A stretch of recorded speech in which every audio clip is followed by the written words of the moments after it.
mpate hekima, adabu na ufahamu. Baba wa mwenye haki ana furaha kubwa, naye aliye na mwana mwenye hekima umufurahia. Amen. Katika asubuhi ya leo tulionyesha watoto tukawaambia kama mtoto wa Mungu anapaswa kuwa mtiifu kwa wazazi yake na kubasikiliza na kubatii mkila jambo. Tukawaambia wakati yenyewe tunaheshimia wazazi yetu, pale njoo tunapaswa kubarikiwa nabo na Mungu anaweza kutubariki. Na tukawaambia mtoto wa Mungu anapaswa kuwa na adabu mbele ya mzazi wake, mnamna zote, mnamna ya kujibia, mnamna ya kuitika na mnamna ya kupokea kitu fulani kenye unapewa na mzazi. Hiyo ndio tuliona katika asubuhi ya leo. Tulikuwa na watoto walikuwa 125 na bagarso walikuwa 68, bafika walikuwa 57. Sadaka yabo ilikuwa ni 4850 francs. Ndugu mwenye alifundisha alikuwa ni ndugu Lavi, na basirvaye tulikuwa ni ndugu Meshaki, ndugu Ive pamoja na ndugu Celeste. Bwana Mungu awabariki. Mungu awabariki na bariki walimu wa watoto kwa ajili ya kazi ambayo walifanya. Amen. Tusimame tusome neno la Mungu.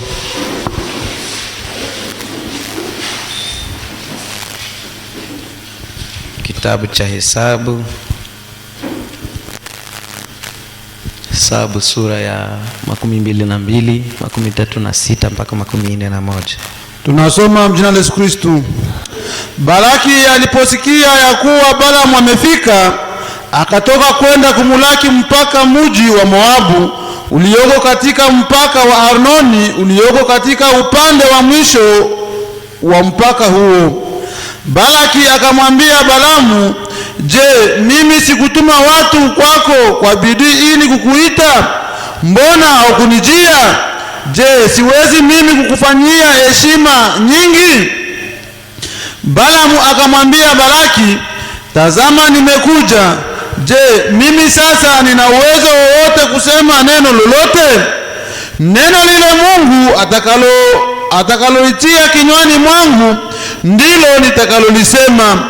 Balamu akaenda pamoja na Balaki, wakafika Kiriati Usosi. Balaki akachinja ng'ombe na kondoo, akamupelekea Balamu na wale wakuu waliokuwa pamoja naye. Ikawa asubuhi, Balaki akamchukua Balamu, akamupandisha hata mahali pa juu pa Baali, na kutoka huko akawaona watu hata pande zao za mwisho. Amen.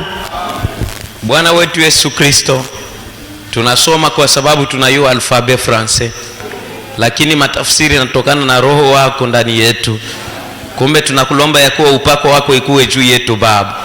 Seigneur, infiniment tunakulomba utusamee makosa na dhambi zetu, maana tulikukosea Bwana. Katika mafikira, katika vyote venye tulizungumuza, Seigneur, tulikukosea Baba.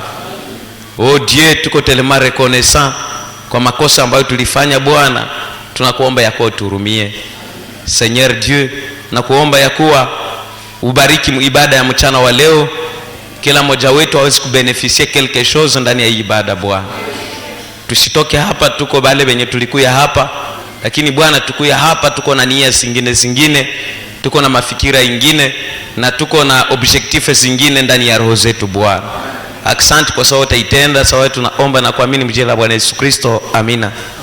Tuikale. Tunaendelea na somo yetu Israeli et l'Eglise. Israeli na kanisa. Amen. Israeli na kanisa. Tuko tunaona mwendo wa Israeli ambayo inafananishwa na mwendo wa kanisa, ambayo tuko na safari sawa sana ba Israeli. Tuko bapitaji, tuko basafiri, na kuko inchi yenye tuko tunaendea. Haleluya. Hiyo inchi yenye mjengaji sio mwanadamu, mjengaji ni Bwana Mungu yeye mwenyewe. Amen. Haleluya. Alisema msifadhaike mioyoni mwenu, mnamwamini Mungu, mniamini na mimi. Nyumbani mwa Baba yangu mna makao mengi, kama sivyo ningeliwaambia. Kwa maana naenda kuwaandalia mahali, kisha nikisha kuwaandalia nitarudi tena na kuwachukua, ili kwenye niko na nyie mkuwe pale. Haleluya. Ndio tumaini yenye natuweka hapa asubuhi ya leo, ni kwamba tukuwe tayari wakati atakuya atukute tuko tayari. inashinda vitu vyote kudunia, tunachunga kuja kwake kwa pili. Haleluya.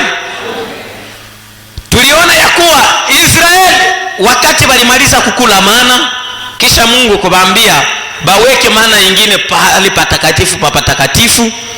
Ile mana ya kwanza yenye iliangukaka kutoka kumbingu bakaiweka pahali patakatifu pa patakatifu, na ile mana ilikuwa mfano wa Roho Mtakatifu ambaye alishuka siku ya Pentekosti. Na ile Roho ni ule ule katika vizazi vyote. Ukitaka kumpokea unapata Roho Mtakatifu ule ule wa mtindo sawa sana ule wa Paulo, sawa sana ule wa Petro, sawa sana ule wa Andrea, sawa sawa na Yohana, sawa sawa na Maria, sawa sawa na Maria Magdalene na bengine badada na bandugu wenye walimpokeaka ile siku mchumba cha juu. Amen. Na ukimpata anatumika na wewe vile vile gisa alitumikaka na bamitume. Haleluya. Ndio maana tunatangaza kwa nguvu ya kuwa kizazi cha mitume hakiyapitaka, lakini kingali mpaka leo. Haleluya. Pangali ba mitume tena leo. Haleluya. Yesu Kristo ni ule ule jana, leo na hata milele. Ule ule katika nguvu, ule ule katika miujiza, ule ule katika kutembea kumai, ule ule katika kutengeneza mikate. Haleluya. Angali ataweza kufanya vile vyote ilisifitu wewe umwamini. Haleluya. Eske tuko pamoja? Amen. Tukaona ya kuwa wakati balitambuka ile etape baka avance, bakaenda bakazunguruka, bakashindana na mataifa makubwa makubwa, kwa sababu kila taifa yenye lifanya obstacle mbele ya Israeli, kila yenye lifunga njia ilikuwa inabomolewa, kwa sababu mwenye Mungu anamandatia hawamfungia yake njia. Haleluya. Mungu akisema ya kuwa utarehisiri, mwenye atafunga njia tadire yeye atabomoka. Haleluya. Amen. Hivyo wakati Israeli balifika Moabu, bakakuta taifa lenye lilikuwa bien organize, lilikuwa taifa la Moabu. Na ule Moabu, usemi Moabu ilikuwa ni usemi ni jina ya mtu fulani. Ule mtu Moabu alikuwa kama mtoto wa Lutu, na Lutu alikuwa kama ndugu yake Abraham, na Israeli balikuwa kama batoto ya Abraham. Na hivyo tunaona ya kuwa Moabu na Israeli balikuwa kama ndugu. Haleluya. Balikuwa kama ndugu wa karibu sana. Wakati Israeli balisogelea Moabu, bakafurahi, bakasema tunafika kwa ndugu yetu, batatulibere passage, tutapita kwa urahisi. Bakakaa banafurahi. Lakini wakati banakaa banafurahi, kumbi bandugu yabo kule habafurahi bao. Haleluya. Banabaona banavance, banasikia puissance yenye bako nayo. Haleluya. Bakasema aba bandugu benye banakuya bako banakuya kutubomola, kumbi tufanye mbinu tusitike banapita mu nchi yetu. Haleluya. Tukaona ya kuwa Israeli wakati walikuwa na mipango, bako na mipango, bako nasema tubalombe njia batupitishe tupite mpaka mu nchi ya ahadi yenye Mungu alituahidia. Bao Moabu bako na mafikira yabo ya kimwili, bako nasema tulinde mali zetu Israeli, basi tubomolee, basi fanye hivi na hivi. Haleluya. Tukakuta ya kuwa objectif ya Moabu na objectif ya Israeli bilikuwa vitu viwili tofauti. Haleluya. Sawa, ilikuwa vitu viwili tofauti. Kila watu walikuwa na objectif yao. Israeli bako na objectif tufike mu nchi yetu ya ahadi. Haleluya. Turehisire mission yenye Moiza alisema ya kuwa kuna nchi yenye Mungu alitupatia. Turehisire kufika mu ile nchi yenye Abraham Mungu aliweza kumlapia nayo. Lakini Moabu wao wako na objectif, basi tubomolee uchumi yetu, basi fanye hivi na hivi. Haleluya. Na hivyo tukaona ya kuwa Israeli ilikuwa nafananishwa na kanisa la Mungu aliye hai leo. Haleluya. Kanisa la kweli la Mungu. Na Moabu ilikuwa nafananishwa na madini. Haleluya. Kila mara mpinga Kristo na Kristo banakuwa bakufanana sana. Kanisa la kweli na la bongo, haleluya, banakuwa banafanana sana. Haleluya. Mpinga Kristo hata kuya ya kuwa yeye anakatala ya kuwa Yesu hakuwake, hapana. Na mapepo zinaamini ya kuwa Yesu ni mwana wa Mungu. Eske tunayua hivyo? Amen. Haleluya.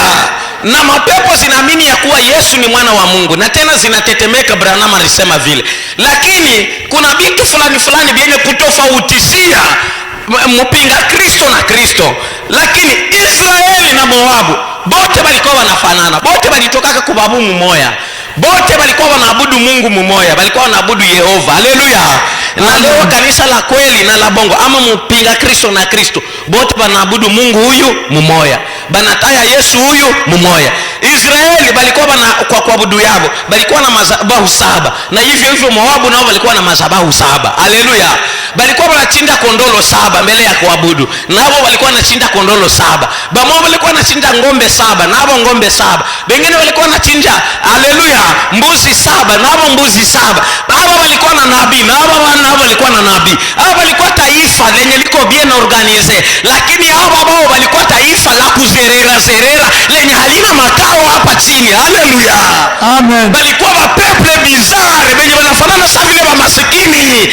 Haleluya. Lakini japo hiyo banjo Mungu licho ya Mungu ilikuwa naangalia kwa. Haleluya.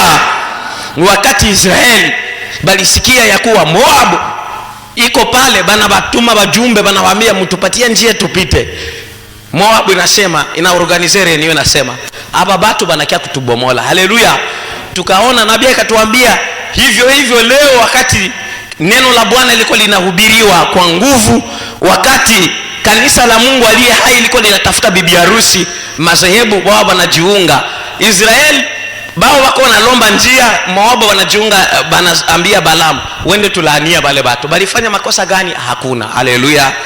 Na hivyo hivyo kanisa leo la Mungu aliye hai na mpinga Kristo ni vile vile. Mpinga Kristo anasikiaka tu bako pale, msiende kubasikia bale banakuwaka hivi. Haleluya.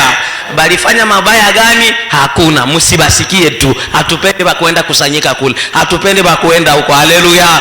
Ni ile roho ya zamani njoo yenye kuna jirepete tena leo. Haleluya. Ni bale benye baliuwaka Yesu njoo benye bako tena leo. Benye baliuwaka Yesu abakoka bapagani ya 100%. Balikuwa watu ba dini, balikuwa ba revera, balikuwa ba pastor. Haleluya. Balikuwa watu benye kujua sheria ya Musa, balikuwa makuhani makubwa.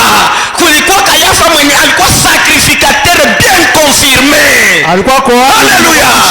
Balikuwa watu benye balikubaliwa na Mungu ya kuwa ni makuhani, lakini balimsulubisha Yesu. Haleluya.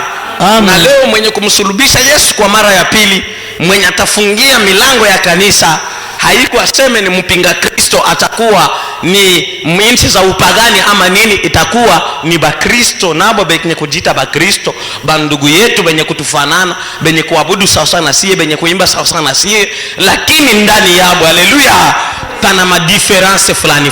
Haleluya. Zile madiference ndio kwenye tuko tunaona nini yenye ilikuwa natofautisha Israeli na Moabu, nini yenye ilikuwa nabatofautisha. Haleluya.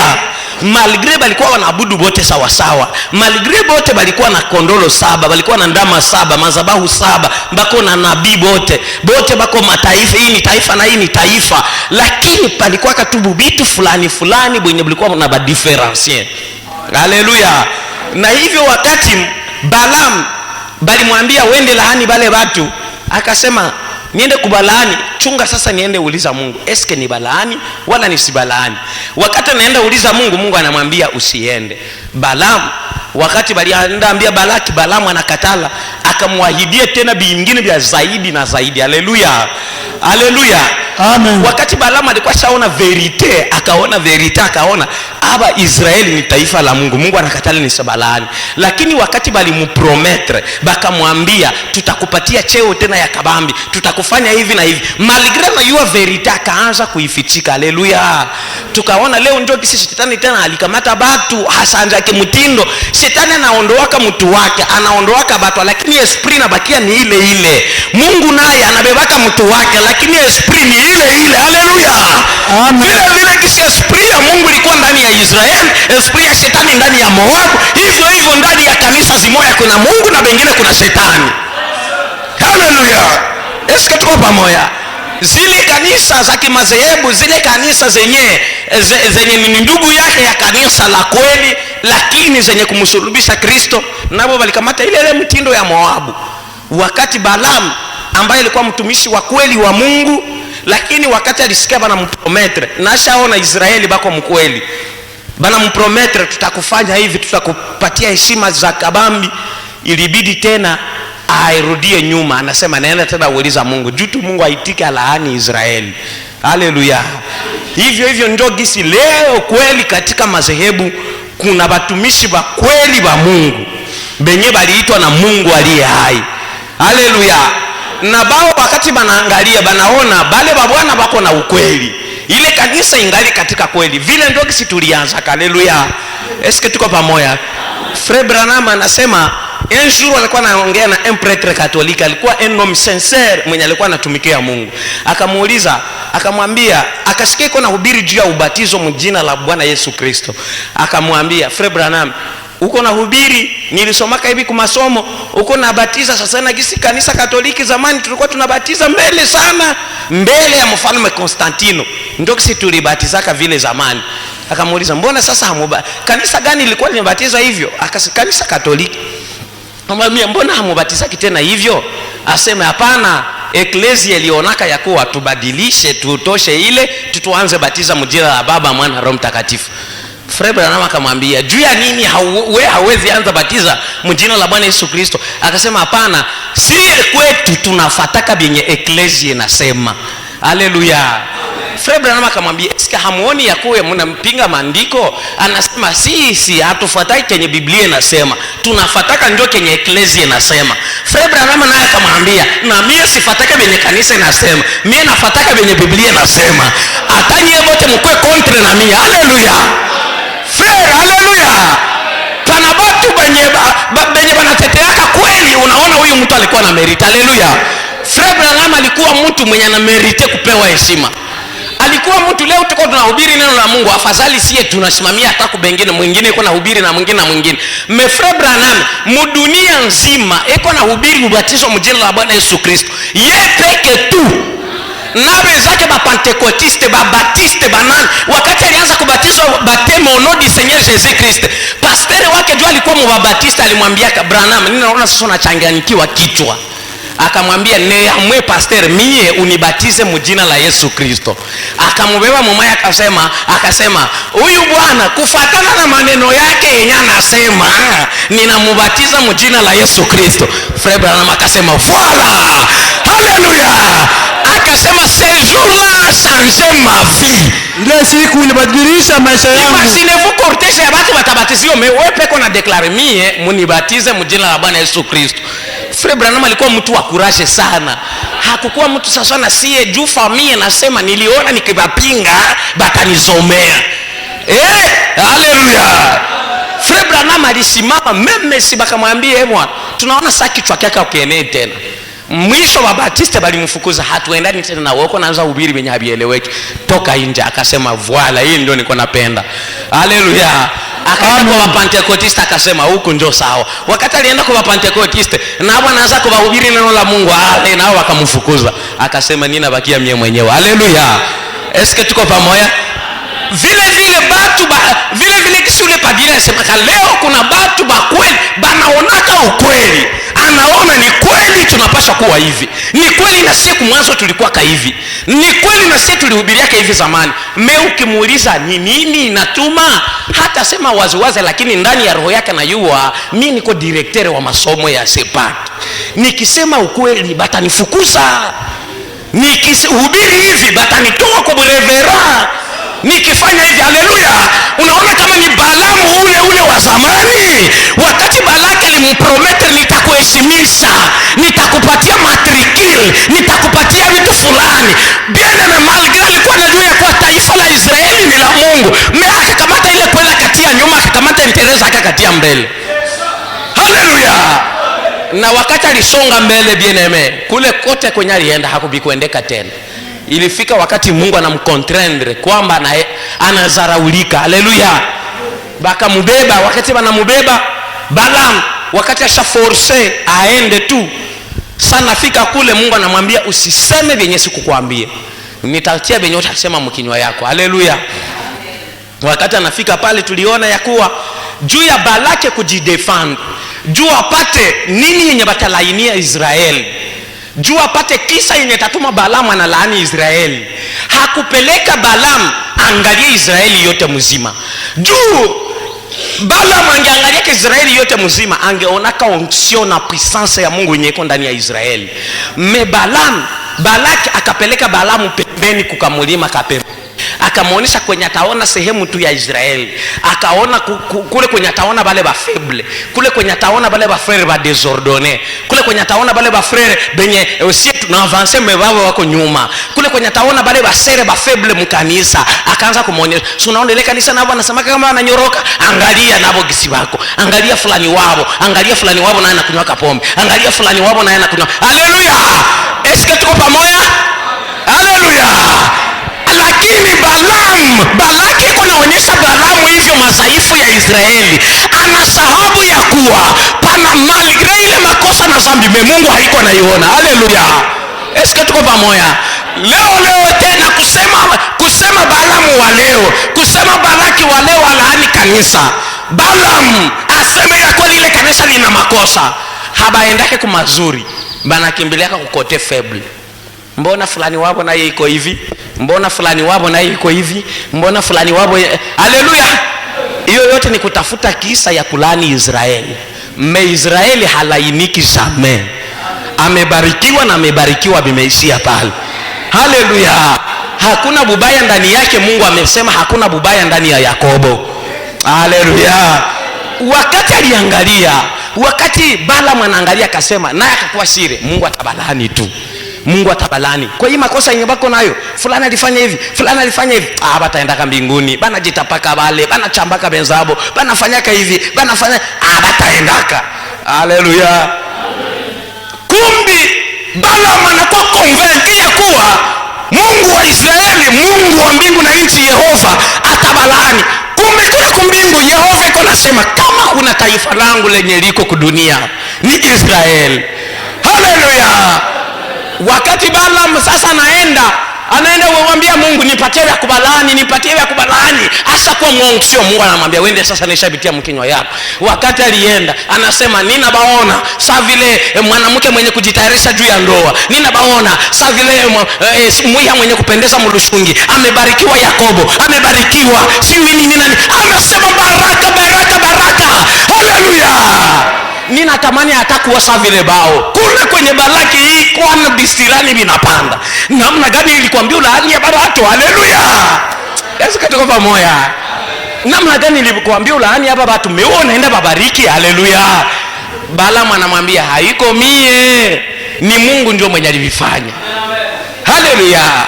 Bien-aimé, njoge si kanisa liko linatumika leo. Pana reputation fulani banaletaka juu ya kanisa, banasema sema. Haleluya! Anafikiria kuwa analaani kanisa halitakuwa tena. Kumbi anatuanflamento tuendelee. Kumbi na kwenye hatukuwa tunajulikana. Kumbi wakati alizungumza kwa mtu bali wa fulani banakuwa babaya, banakuwa hivi na hivi na hivi, anamupatia umakini ya kutuma acha nianze bachunguza nione kama ni vya kweli. Wakati anachunguza anaona mbona bana basemeaka bongo na ule anakuya. Haleluya! Eske tuko pamoja? Wakati balisema ndio wakati habari zilisonga muluvungi, ndio wakati habari zilienda. Haleluya!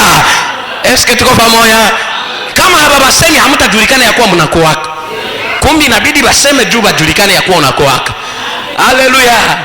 Pana mara batakuwa ule dada anakuwa mchoyo sana, nakuwa hivi na hivi na hivi na hivi, wewe nyamaza tu. Mzuri atakiaona unafanya active moya hivi. Mbona wanasemaka anakuwa mchoyo? Mara hiyo binafanyika yanafanya hivi. Inabidi aanze tufuatilia beni huko nafanya. Wakati anafuatilia anasema kumbi ni bongo banamsemeaka. Haleluya! Ndio esprit ni iko mwa hii wakati wa sasa. Haleluya! Wakati Balaamu alianza kulani Israeli, baraka zinatoka. Balaki tena ka regrete. Ni afadhali hata unge balani na unge babariki, ubache vile vile gisi balikuwa. Hakuna gisi tena repare. Mungu ashabariki na ashabariki. Haleluya! Haleluya! Simuko batemwe étoile du matin. Kuna wakati shetani anataka masekuse, nyuma masekuse siki hamuonake afadhali hivi bamwabo kwa balienda. Afadhali omwe tunakuwa libre. Afadhali. Haleluya! Amen. Unaiwa kama hivi shetani kwa na regretter. Ningeiwa kama silete vurugu, ningekuwa kabie. Kama hivi niko na vuruga tu mwele na. Haleluya! Me gloire à Dieu. Haleluya! Ulileta Balaamu jwalani, kumbe Mungu ashabariki zamani. Haleluya! Eske tuko pamoja? Wakati Balaamu aliona hivyo, Sasa Balaam wakati iko nataka kulaani, anabariki. Pourquoi Mungu iko nabariki tu Israeli? Eske Israeli habakuwa na makosa? Pale ndio kwenye tuko mnifuata. Eske Israeli habakuwa na makosa? Balikuwa na makosa. Eske kweli balikuwa na wala habakufanya vyenye Balaki alikuwa alisema walikuwa walivifanya? Haleluya. Nani katikati yetu anasema hana makosa? Haleluya. Bangapi wanaamini kama wako batakatifu? Mimi ninaamini. Bangapi wanaamini? Haleluya. Haleluya. Si tuko batakatifu? Banaona sababu pekee ndio bataendaka mbinguni, bana kwa batakatifu. Ndio tutaendaka juu tunakuwa batakatifu. Haleluya. Israeli nabo sio walikuwa wanajiona, banaona sasa Mungu hata balani banakuwa batakatifu. Ndio tuko batakatifu. Eske regelema Israeli habakuwa na makosa? Si balikuwa nazo. Eske regelema hatuna makosa? Tuko nazo. Malgré nos fautes na maerere zetu. Haleluya. Malgré mafaute na maerere zetu tuko batakatifu. Haleluya. Kwa sababu gani tuko batakatifu? Haleluya. Mlima wa Sinai, si mnaikumbuka? Kilikuwa kimulima tu kya vide. Kilikuwa pale. Kila siku kilikuwa pale. Balikuwa wanalima mihindi, mihogo, kila siku wanapandaka kwa ile mlima. Siku yenye Mungu mtakatifu, Muumba wa mbingu na nchi, Yehova alishuka kwa hii mlima. Akaambia Musa, hii mlima ni mtakatifu. Eske mnaiwa kama Sinai mpaka leo iko na banalimaka kuna viazi kule? Akamwambia hii mlima ni mtakatifu. Na mbuzi kiigusa itakufa. Mnyama kiigusa itakufa. Na mtu akisogelea kwa hii mlima atakufa. Siku zingine hawakuwa nakufa juu ya nini? Hii mlima ilitoka mtakatifu kwa sababu mtakatifu alikuwa ndani ya kwa hii mlima. Eske tuko pamoja? Hii mlima ni sawa sawa na wewe na mie. Tunakuwa bachafu tous les jours. Haleluya. Tunakuwa bachafu gisi tulizalikaka. Lakini siku mtakatifu, Muumba wa mbingu na nchi anashuka, anaingia ndani yako bien-aimé. Unakuwa mlima wa Sinai. Hauko tena mchafu, unaitwa mtakatifu. Haleluya. Amen. Tuko watakatifu kwa sababu tuliumbwa watakatifu. Tuko watakatifu kwa sababu damu ya Yesu inatutakasa. Kwa maana Yesu hakukuwa na makosa, alituambia iweni watakatifu kama vile Baba wenu wa mbinguni alivyo mtakatifu. Yesu hakukuwa mjinga kusema vile, alijua ya kuwa kuna watakatifu. Haleluya. Eske tuko pamoja? Utasema uko mtakatifu, mbona jana uliiba? Mbona jana mafu? Haleluya. Kenye nina yua Yesu amenitakasa. Haleluya. Na wakati Balaam ilifika vile anaanza kulaani bila kuangalia, kumbe anaanza kubariki. Haleluya. Palikuwa kitu kile kilikuwa kinatuma Mungu hata laani Israeli malgré makosa na dhambi zao. Kitu cha kwanza kenye balikuwa nacho ndio kilikuwa kinafanya difference entre Israeli na Moabu. Ilikuwa kwamba Israeli balikuwa na nyoka ya shaba. Haleluya. Eske tuko pamoja? Nyoka ya shaba yenye ilikuwa natundikwa kumuti. Hii nyoka hapa Mungu aliambia Musa wakati balitenda makosa, akawaambia utundike nyoka ya shaba, nyoka ya mabumba, uitengeneze, uichome ilungule, kisha utaiweka kumuti, unaweka juu ya mlima. Haleluya. Kila mwenye dhambi, kila mwanadamu mwenye ataiangalia hii nyoka, haleluya, atasamehewa makosa na dhambi zake, na pili, sumu ya nyoka yenye kuwa ndani ya mwili yake itaisha, hata kufa tena. Esko tuko pamoja? Sasa hii nyoka ya shaba hapa napenda mremarke. Kule kumoabu, huku kumoabu hakungepatikana nyoka ya shaba. Hakukuwaka nyoka ya shaba kumoabu. Balikuwa na mazabahu, balikuwa na nabii, balikuwa na maabudu. Habangepataka le serpendere. Haleluya. Serpendere ambayo ni mfano wake ni Bwana Yesu Kristo, ambayo ilisulubiwa hapa kumuti, juu ya muti, juu ya msalaba. Haleluya. Kila mwenye kumwangalia alikuwa anapata uponyaji. Kila mwenye kuiangalia alikuwa anasamehewa dhambi. Hivyo Yesu mwenyewe alisema ya kuwa kama vile Moize, Musa aliinua nyoka ya shaba juu ya mlima kule mjango. Haleluya. Hivyo mwana wa Adamu atainuliwa katikati ya mbingu na nchi, ili kwamba kila mwenye atamtazama naye apate vitu hivi. Yesu alikufa kwa ajili ya msamaha wa dhambi zetu, tena akakufa kwa ajili ya kuponya magonjwa yetu. Haleluya, Amen. Eske tuko pamoja? Wakati nyoka ilitundikwa hapa, wakati ilitundikwa huko Moabu, balikuwa wanaangalia bao banatenda dhambi, Israeli nao wanatenda dhambi, banafanya uzinifu, Israeli wanafanya uzinifu, huko wanafanya hivi na huko nako wanafanya hivi. Difference ilikuwa nini? Wakati Israeli malgré alifanya vitu vyote, akiangalia tu nyoka ya shaba, Mungu anaangalia. Haleluya. Hata angalia tena Israeli mwenye alitenda, anaangalia hukumu yake juu ya nyoka. Haleluya. Eske tuko pamoja? Na sisi malgré bikuwe namna gani, haleluya, kanisa la Bwana na madhehebu, ama wewe utausitenda kosa na huyo anatenda kosa, huyu na anatenda kosa na huyo anatenda kosa, haleluya. Lakini wakati Mungu anaangalia huyu, hata angalia makosa na dhambi zako, hata angalia benyo ulifanya, haleluya, anaangalia njoo damu ya Yesu juu yako, anaangalia Yesu mwenye alisulubiwa kumsalaba juu yako, haleluya. Eske tuko pamoja? Ndio maana wakati anaangalia sasa huku, anaangalia huku ni buchafu kwa buchafu, lakini anaangalia huku kuna binapita. Haiko kwa sababu binapita, kwa sababu wao kwa wanadamu, nao ni wanadamu, lakini damu ya Yesu inabafunika. Haleluya. Tukasema eske ba Moabu bao habangepashwa maana yake hawawezi kusamehewa dhambi. Haleluya. Tukaona ya kuwa huku ni vigumu sana kupata hii msamaha yenye kutoka kunyoka ya shaba. Kwa sababu gani? Haleluya. Premièrement bakiipata, mwenye angepashwaka kusamehewa dhambi, mwenye angepataka uponyaji, juu ile nyoka iliinuliwaka juu ya mlima, ilikuwa uvertema. Kama hata huyu mtu wa Moabu akifanyikiwa kuangalia, anaiangalia huku kwa bahati kwamba jicho yake ipige hapa, bien-aimé, naye anapata uponyaji. Kwa bahati kwamba macho yake ikiangalia hapa, haleluya, naye pale pale dhambi zake zinasamehewa. Haleluya. Eske tuko pamoja? Na hivyo tunaamini ya kuwa leo kuna mtu mwenye kuwa ndani ya madhehebu par chance, haleluya, kwa bahati moja hivi atawezi piga licho hapa, haleluya. Akipiga licho kwa imani, anaomba brièvement kwa imani, anapata uponyaji. Uponyaji haitoki huku ku Moabu, haleluya. Eske mnaona kwenye source iko ni huko kwa Israeli. Uponyaji Mungu hakuifanya juu ya watu wa Moabu, hapana. Uponyaji na miujiza Mungu hakuifanya kwa ajili ya wale. Kusema kwa lugha Mungu hakuifanya kwa ajili ya watu wa Moabu, hapana. Mungu alifanya kwa ajili ya kanisa lake la kweli. Eske tuko pamoja? Moabu usifurahie vile. Juu ile fa Israeli bakihama, banahama na nyoka yao. Utaangalia wapi? Haleluya. Bakisema tu avance, si batende na nyoka yao. Acha nikwambie, hii nyoka ilifika mpaka mtemple de Salomo. Haleluya. Mnaiona mwenye alikaa ibomola, Josaphat ndio mwenye alikaa ibomola. Haleluya. Bali ileweka mpaka mwinchi ya hadi paf bakaitia ndani. Sasa Moabu kule kwenye bali bakiaka ngambo ya mjangwa, balikuwa wanaangalia maraba nini. Haleluya.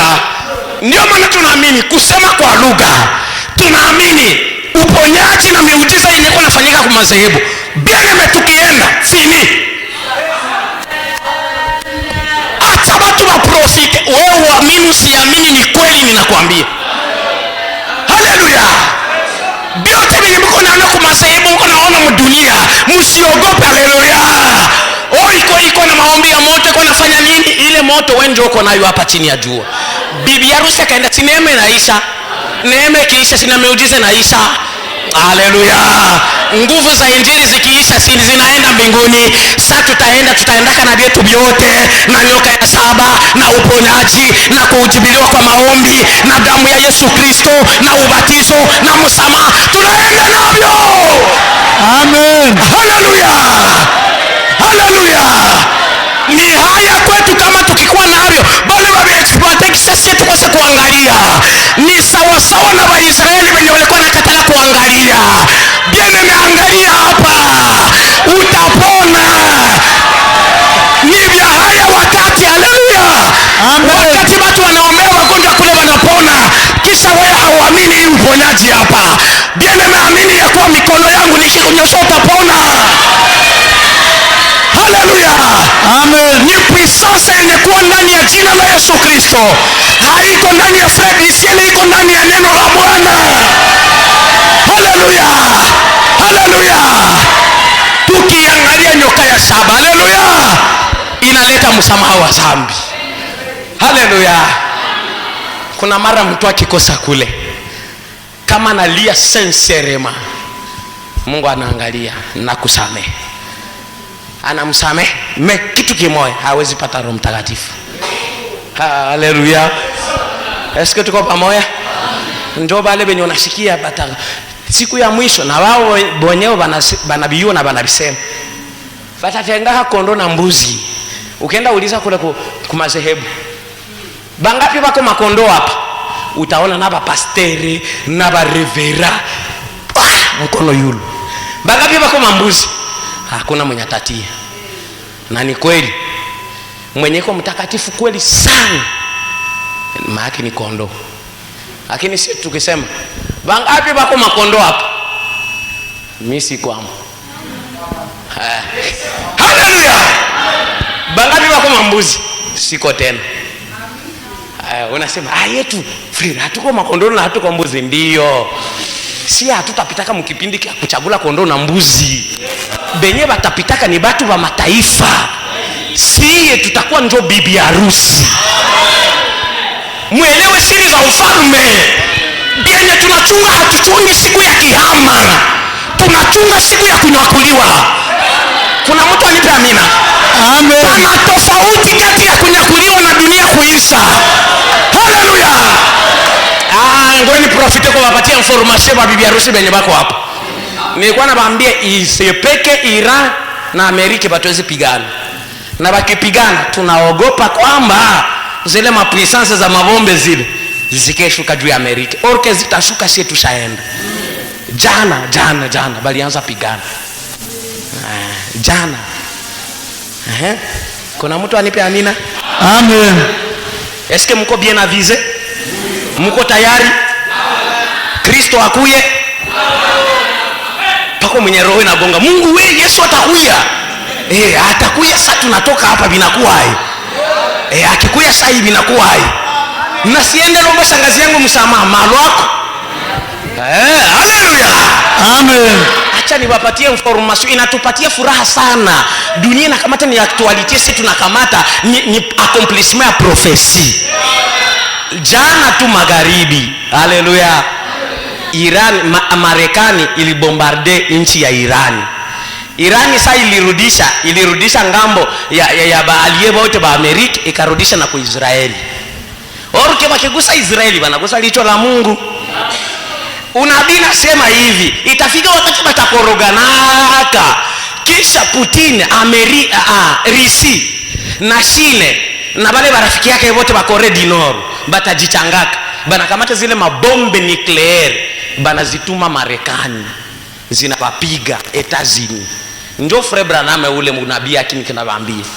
Sasa Frère Branham alisema hivi, asema Bwana Mungu wa majeshi, mbele zile mabombe zideme kwa Amerika mbele bapige Amerika mabombe nucleaire, mbele hata bombe moja nucleaire ipige mwa hii dunia, tutakuwa tushanyakuliwa. Bieneme, mkisikia kama bombe nucleaire zililia, tungali hapa, mkie mnikamate mkoti, ulitudanganyaka. Haleluya. Eske tuko pamoja? Ninasema niko siri ya message yenye ninaamini. Na ukikosa bakia malwako, esuna bakia. Haleluya. Na kama nyewe tamwendi, mimi ndaenda. Haleluya. Tukienda wawili sawa. Haleluya. Marekani iko na chunga iangalie, bataendelea batabombardiana sana. Maongezi walikuwa nayo siku ya 4 ilishindikanaka, vite naanza.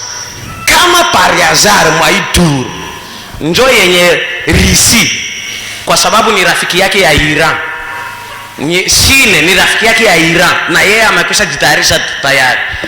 Kama njo wakati watapiga Amerika, maana yake muyue kabla hawayalanse zile mabombe, kama saa hivi bako mulabo bako na tayarisha bazipige. Kama leo magharibi watazipiga, kabla hawayazipiga, kama watazipiga 18 sie 17 tutakuwa tushaenda. Orke mkumbuke hatuyui nini iko msiasa sasa hivi tuko tunasema. Sasa zimoya bako mrenyo bako na tarisha kisiba tazipiga magharibi. Kama watazipiga magharibi muyue tutakuwa tushafanya nini? Eske tuko pamoja? Kuna mtu anasema bitawezi kufika frere. Msitendele hatutaenda. Bongo yako. Frere manake maniko ni ya bongo. Mbele moto ishuke kusodoma. Lutu alikuwa kwanza ashatoka. Na hivyo mbele moto ishuke kudunia. Moto yenye talunguzaka dunia haitatoka mbinguni, hapana. Moto yenye talunguzaka dunia iko deja mu mikono ya watu. Moto yenye talunguzaka dunia ni mabombe atomike. Muweke ile mkichwa. Hapana vile wanatuchapiaka batemwe de Jehova. Bako tu hivi moto. Bongo yako. Moto haitashuka kutoka kwa mbingu. Hivi tuko hapa chini yetu kuko mapetrole, pako mavolka, mani. Ile bombe sasa siku batazipiga zinaambatana na ile petrole. Lake Tanganyika hii plane ya Ruzizi sie tutakuwa majifu. Hapa poti ni petrole. Sasa zitakutana na zile mapetrole. Zinakutanana na bile vyote biko mhewa. Zile mabombe zote ziko yulu yetu. Mwayo kama banazinstale kule yulu, masatelite ziko kule. Binakutanana binayeyuka. Mavolka zinatomboka. Dunia yote vumbi. Wewe utakwaka wapi? Haleluya.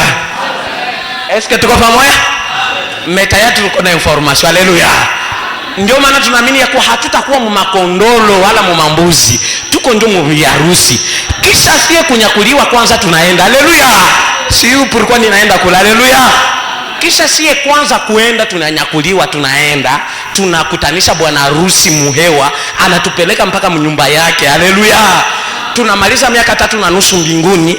Kisha tunashuka tena kudunia. Haleluya. Tunapitisha miaka 1000 mila. Tuko hapa kudunia. Tuko tunarenye kudunia. Hapo mabombe shaili ya huku. Tunarudia sasa tunakuta dunia sasa fika. Zamiri za watu basha sukula, bapolitisia bashaisha, basoda habako tena. Hapa badilisha babaya bote bashaisha. Haleluya. Tunakuya sasa unasikia andiko linasema watakatifu watarizi dunia, wataitawala dunia miaka 1000. Eske tuko pamoja? Sasa tunarenye miaka 1000. Tukimaliza ile mile inaisha siku moja kwa Mungu ni miaka 1000. Sasa mile inapita hivi. Tunalamuka maana kwa sababu vile siku moja inapita kwa Mungu bunakucha sasa. Njoo banalamusha sasa batu bote. Bakuanzia Kaini mpaka leo. Kuanzia Abeli wa kwanza mwenye alikufaka mpaka leo. Bote banabalamusha. Ndio taona kama muyomba yako, bashangazi yako, benye haukuona kama levi mota baonaka ile siku. Hapo sasa sabi nakuya. Batu ba message de l'air mwe benye mulopokea neema. Hakuna tena aseme tutachungia ile siku ya kiyama. Mwe hamuko tena. Mwenye alirate kukuwa bibi harusi tayari wewe ni marque de la bête unaenda muenfer. Maana mu message hakuna deuxième session. Ulikosa egali ulikosa unaenda kuzimu. Eske tuko pamoja? Wakati tunafufuka sasa hivi banafufuka bao sie tushafufuka zamani. Tushaenda mbinguni na tukarudia. Tusharenye mila. Bo banafufuka sasa njoo wakati batatenga sasa kondoo na mbuzi. Bale sasa benye balikuwa kana neema ya kuangalia nyoka ya shaba. Haleluya. Kabla habayakufa baliangalia nyoka ya shaba. Bale watu benye habakusikia ujumbe hiyo mnote mzuri. Benye habakusikia message de l'air. Kama wao ulisikia wakasema mimi ndabakiwa kuendeka kwa kondoo. Hautakuwa kondoo papa. Ushasikia ni question de vie ou de mort. Entre ukue bibi harusi, entre ukue na marque de la bête wende kuzimu. Haleluya. Bale batu sasa benye batakuwa bale batatetu benye baliweza ishi na kiporo très bien. Bale batu benye baliweza ishi bako na maisha ya utakaso bie baba yetu na banane benye habakusikia kama message. Ndio wakati Mungu atawapatia neema sasa. Bale bote batenda mazuri, maandiko yanasema a droite. Batenda mabaya a gauche. Haleluya. Haleluya. Eske mnaona valere yetu si bibi harusi? Haleluya. Ndio maana tunarudia hapa kusema ya kuwa hii nyoka ya shaba haikukuata Moabu, ilikuwa ndio ku Israeli. Bien-aimé, kwa nini Moabu hawezi pata msamaha wa dhambi yenye kwa ndani ya Israeli? Haleluya.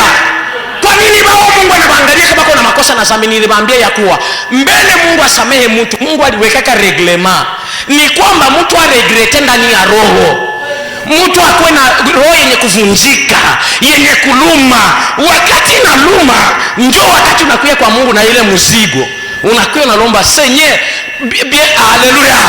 Ule yoyote mwenye ashaka pita mwa ile process anajua ya kuwa kweli ni mzigo.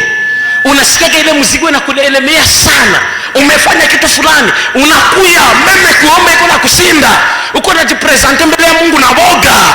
Wakati unaomba Mungu akikusamea utakesikia ile mzigo inatoka, ile condamnation yenye ilikuwa na kukondane inatoka. Bien meme si bapite baite tena apela l'hôtel 10.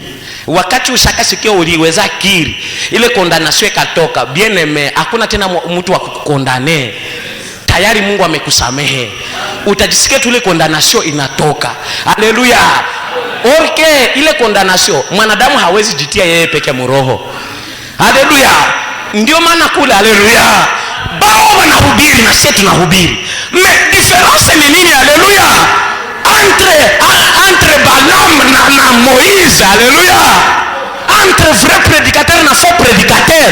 Mhubiri wa bongo ataweze kuya hapa, atahubiri ni kweli, anataka na hii maneno yote yenye iko nasema, anasema anaruka, anafanya nini?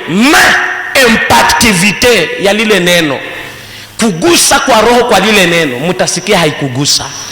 Alisema vya mzuri, alisema Yesu anakaribia. Si mnaona ninasema Yesu anakaribia, pana watu hapa wanasisimuka za ni vya mpya hivyo. Mbona ninasikia Yesu anakuya, unasikia na roho inaluma? Eske kule kwa madhehebu habako wanasema Yesu atakuya? Banasemaka nabo vile vile gisi tunasema, banabichora vile vile gisi tunabichora. Me difference ni nini? Haleluya. Difference ina reside ndio ndani ya surnaturel. Maneno tuwezi kuwa sawa, pana puissance na kuwa ndani ya maneno. Ndio maana banasemaka, ndio ile puissance banakuambia usiende kubabra na mkienda banakuwa na mapepo ya kukokotana. Ile haikoke mapepo, ile ndio puissance ya kutufanya tunakuwa tofauti sie na bao.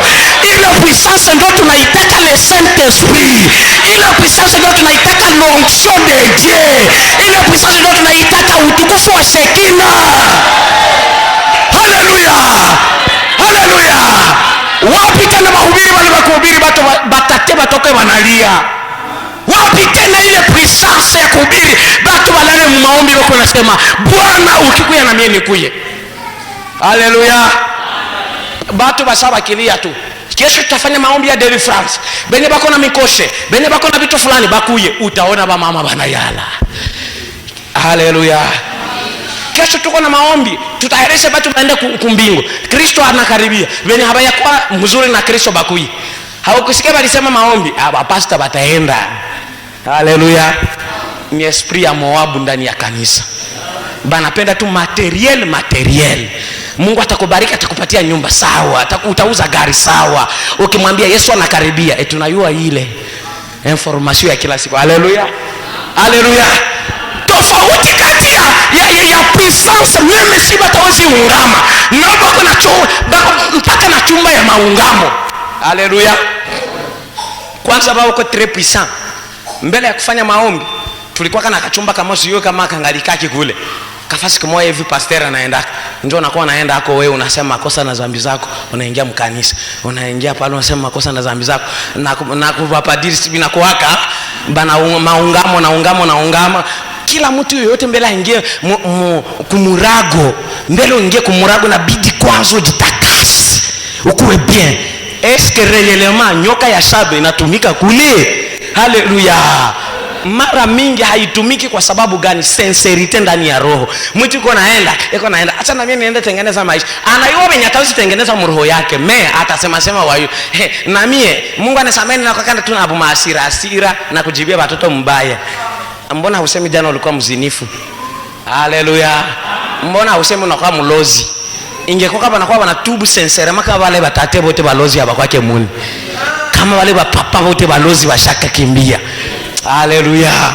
Eska tuko pamoja? Puissance ilikuwa ndani ya Israeli. Haleluya.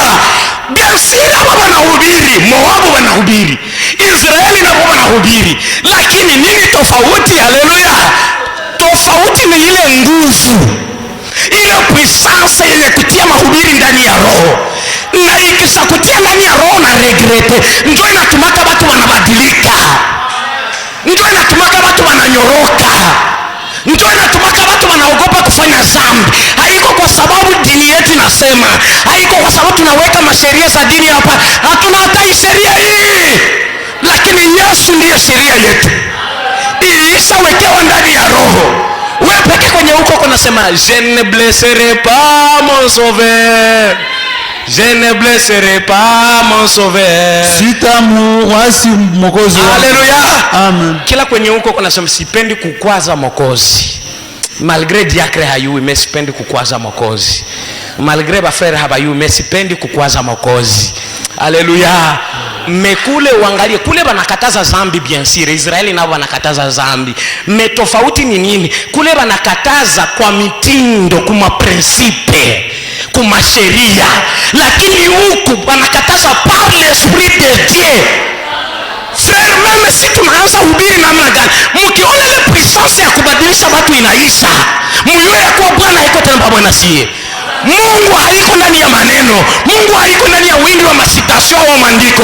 Mungu iko katika puissance ya lile neno lenye kutoka. Neno moja litaweza kutoka linabadilisha maisha ya mtu. Maneno mbili itaweza kuhubiriwa, mtu anabadilika, na utashinda mchana yote mzima unasema na mtu hatabadilika. Haleluya. Est-ce que tuko pamoja? Israeli l'église paragraphe 71 mpaka 73. Israeli na kanisa shairi 17 mpaka 73. Msikie zingine ma difference entre Moab na Israeli, entre kanisa na zehebu. Haleluya.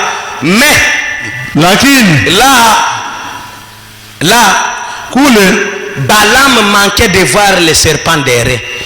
Balamu hakukuwa naona ile nyoka ya shaba. Il manquait de voir le serpent d'Ere. Hakukuwa naona ile nyoka ya shaba qui allait devant Israël, yenye kwa naenda mbele ya Israeli, faisant l'expiation, ikitoa toleo ya dhambi. C'était ça l'appel de Dieu. Hiyo ndio wito wa Mungu, l'élection de Dieu. Hiyo ndio upako wa Mungu. Ils étaient le peuple de Dieu, walikuwa watoto wa Mungu. Alléluia. Alléluia. Dieu les avait appelés, Mungu aliwaita, il les avait séparés, aliwatenga, il avait mis un serpent devant eux, aliwekaka nyoka ya shaba ndani yao comme expiation, kama vile toleo. Et la deuxième chose, kitu cha pili, un rocher frappé, mwamba uliopigwa. Et Balaam manqua de voir cela, na Balaam hakuwa naona hiyo. Haleluya. Haleluya. Kitu cha pili kenye Israeli balikuwa nacho kenye Balaam hakuonaka. Israeli kisha kukuwa na nyoka ya shaba, cha pili balikuwa na mwamba uliopasuka. Haleluya. Haleluya. Bien sûr Moabu balikuwa na mazabahu, balikuwa na vitu vyote, balikuwa banaeneza sasa na Israeli, na parfois balikuwa batajiri kushinda Israeli. Kenya habangepata nyoka ya shaba, kapili habangepata mwamba ulipasuka. Haleluya. Na ile mwamba ilikuwa inamaanisha Kristo. Haleluya. Haleluya. Ndio maana profeta anasema ukisoma Biblia bila kuona Kristo kwa kila verse, ujue yako ulisoma mubaya, rudilia kusoma. Haleluya. Eske tuko pamoja? Wakati Israeli walikuwa wanatembea, balikuwa na lijiwe katikati yao, lijiwe yenye haikuwa sawa sawa. Bien sûr Moabu nao balikuwa na majiwe, balikuwa na majiwe ya kabambi kushinda hata Israeli. Balikuwa na lijiwe ya kupita ya benzabu, ilikuwa tofauti. Ilikuwa lijiwe gani ile? Ilikuwa lijiwe yenye lipasuka, ndani yake kukatoka mai. Bien aimé. Haleluya. Haleluya. Nani mwenye ashaona lijiwe yenye tapasuka, ilikuwa inakauka, mei inapasuka, ndani yake mnatoka mai. Tena inatoka mai yenye haikaukaki na haishi pale. Bien aimé. Haleluya.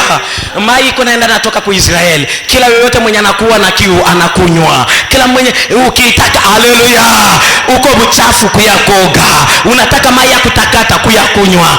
Haleluya. Israeli ilikuwa na mai ya mzuri sana. Haleluya. Ile lijiwe ilikuwa natoka ndani mai, ile mai ilikuwa inamaliza kiu completement ya Israeli. Haleluya. Haleluya. Kanisa la kweli la Mungu tena leo liko na lijiwe. Haleluya. Liko na mwamba uliopa inapasuka. Haleluya. Mwamba uliopasuka inapasuka nini? Jean 14:12. Haleluya. Ilisema hivi, kazi nilizozifanya na nyinyi mtazifanya na nyinyi kuliko hizo. Ikasema tena hivi, haleluya, muombe kila kenye mnapenda nitawapatia, kusudi furaha yenu iwe kamilifu mbele ya watu wote. Israeli, ukitaka kukunywa kuya ukunywe, kusudi ukuwe bie mjangu, kuya ukunywe tu. Usiogope kama itaisha, we kunywa tu. Haleluya. We kunywa tu kila siku, we kunywa tu kila siku. Mbya maajabu zaidi sasa, ile lijiwe haikuwa tu lijiwe, ilikuwa lijiwe yenye bakitembea na wewe natembea. Lijiwe gani ile? Haleluya. Bakisema hivi, balikuwa Luvungi, tunahamia Bwegera. Frere, kabla habayafika lijiwe shabatangulia. Watakia fika Bwegera wana sile lijiwe isha kwa hapo. Tuhamie Luberizi.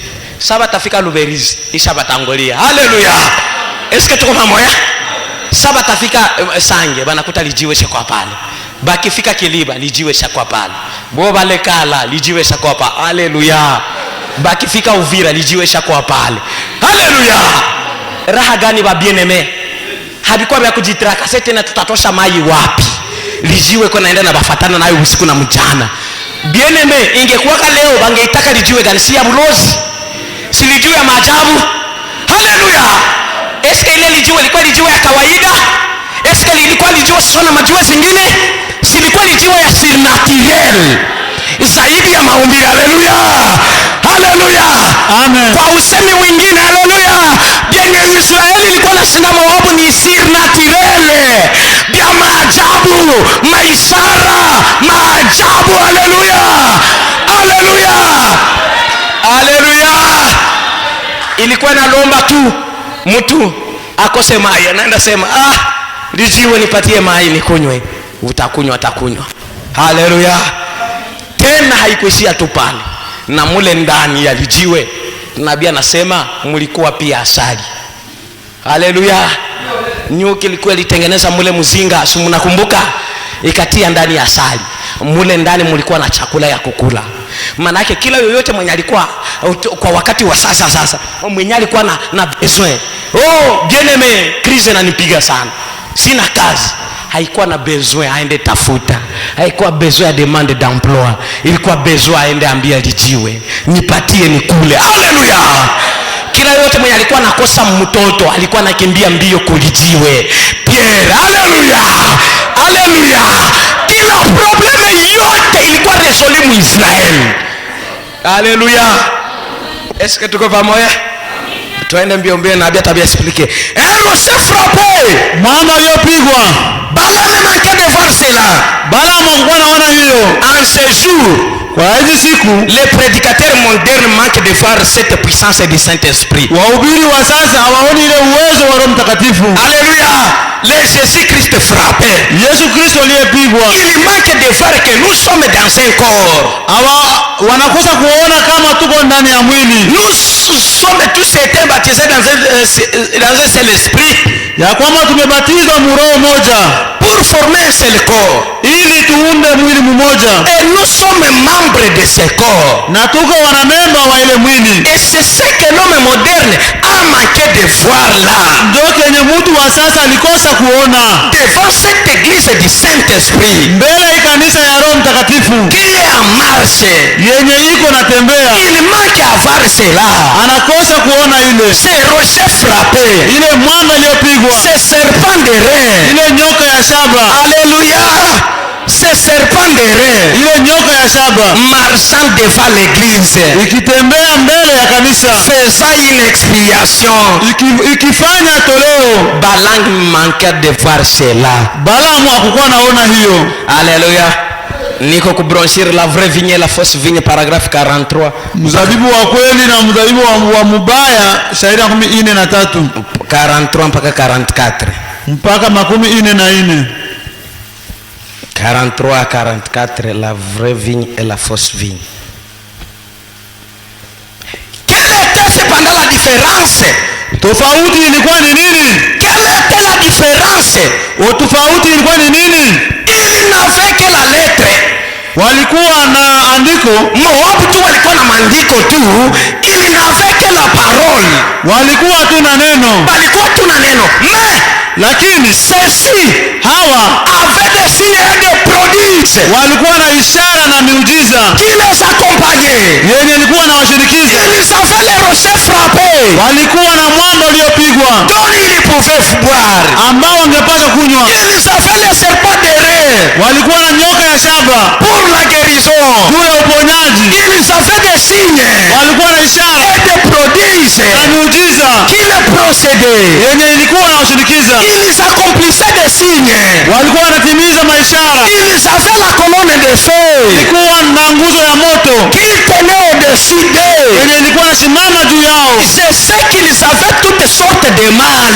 Najua walikuwa na aina yote ya mana, Mais lakini Balak oublia Balaki alisahau de regarder kuangalia et de voir qu'il y avait un rocher frappé ya kwamba alikuwa mwamba uliopigwa et devant eux mbele yao. il y avait là une expiation Palikuwa kule inatoleo qui avait été accomplie yenye ilikuwa imetimilika, et Dieu les confirmait par des signes et des prodiges. na Mungu alikuwa alihakikisha kupitia ishara na miujiza.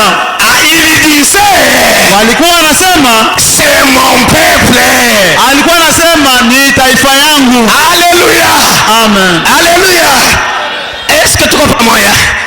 Maintenant, Sasa si les enseignements de la Bible, kupitia mafundisho ya Biblia, si les œuvres fondamentales, kupitia matendo ya kimsingi, c'est tout ce que Dieu exige, ndio kenye Mungu anashurutishwa. il était obligé d'honorer quiconque le fera. Alikuwa anashurutishwa kuheshimia yeyote ule atakayetenda. Mais Lakini vous êtes appelés par élection. muliitwa kupitia uchaguzi. Mes frères, Ndugu zangu, Dieu connaît son église. Mungu anajua kanisa lake. Est-ce que mnaamini hivyo? Dieu connaît son église. Mungu anajua kanisa lake Msikie sasa hapa. Et il la confirme par des signes et des prodiges. na anahakikisha kanisa yake kupitia ishara na miujiza. Observez cela continuer. Angalieni ile tazameni ile kila mara Et continuez malgré tout. na muendelee aizuru nini. Haleluya. Israeli na Moabu balikuwa sawa sawa, balikuwa wanafanana, bote balikuwa na kanisa, bote balikuwa wanatia misalaba. Haleluya. Haleluya. Tusibiseme tena kwa wakati uliopita. Bote balikuwa balikuwa na misalaba, bote banatia. Oh Yesu, msalaba wa Yesu. Bote balikuwa na foto ya Yesu. Oh Yesu wangu. Bote balikuwa na foto ya Frère Branham. Oh Frère Branham wangu. Oh bote balikuwa na niwe de gloire. Oh niwe de gloire. Haleluya. Est-ce que tuko pamoja? Bote balikuwa na Biblia hii moya, balikuwa na 66 livres na haba nabo 66 livres, bengine même des fois 70 livres. Haleluya. Haba balikuwa banaimba nyimbo za wokovu, haba nabo wanaimba, haba nabo wanafanya hivi, haba nabo wanaimba. Haba balikuwa na pasteur, haba nabo wako na pasteur, haba kuna bashemans na haba kuna na bashemans, haba askofu na haba askofu, haba wako na bafulani na haba na bafulani, baimbaji huko baimbaji huko. Haleluya. Est-ce que tuko pamoja? Amen. Hapa wanaimbaka, hapa wanao wanaimba, hapa nahubiri na hapa wanahubiri, hapa kuna bainjilisti balimo, huku nako balimo, huku bako wanasiwe. Haleluya. Huku bako na bapasta, huku nako na bapasta, huku bako na siwe bitu fulani na huku nako bitu fulani. Mais balikuwa na difference yenye ilikuwa haikuwa ile materiel, haikuwa zile nyimbo, haikuwa ile maneno yenye walikuwa wanasema. Kila watu walikuwa wanasema sisi ndio tuko na Mungu wa Abraham, hapa nao wanasema sisi ndio tuko na Mungu wa Tera, sisi ndio tuko na Mungu wa kweli, sisi ndio tuko na Mungu wa kweli. Balikuwa divise, mais balikuwa wanasahabu kitu kimoja. Kuna kitu kenye kilikuwa kina marke difference. Kitu kilikuwa kina marke ni nini? Ni surnaturel. Haleluya. Ya maajabu. Ni zaidi ya maumbile, maajabu katikati ya Israeli. Haleluya. Malgré bote walikuwa wanafanana, mebao walikuwa na nyoka ya shaba. Malgré bote walikuwa wanafanana, Israeli bakisikia kiubo walikuwa na mwamba uliopasuka. Basi kisikia njala walikuwa na chakula ndani ya mwamba. Haleluya. Bakikuwa na maproblemu zenye zinabashinda, balikuwa na colonne de feu yenye kwa yulu yabo. Haleluya. Haleluya.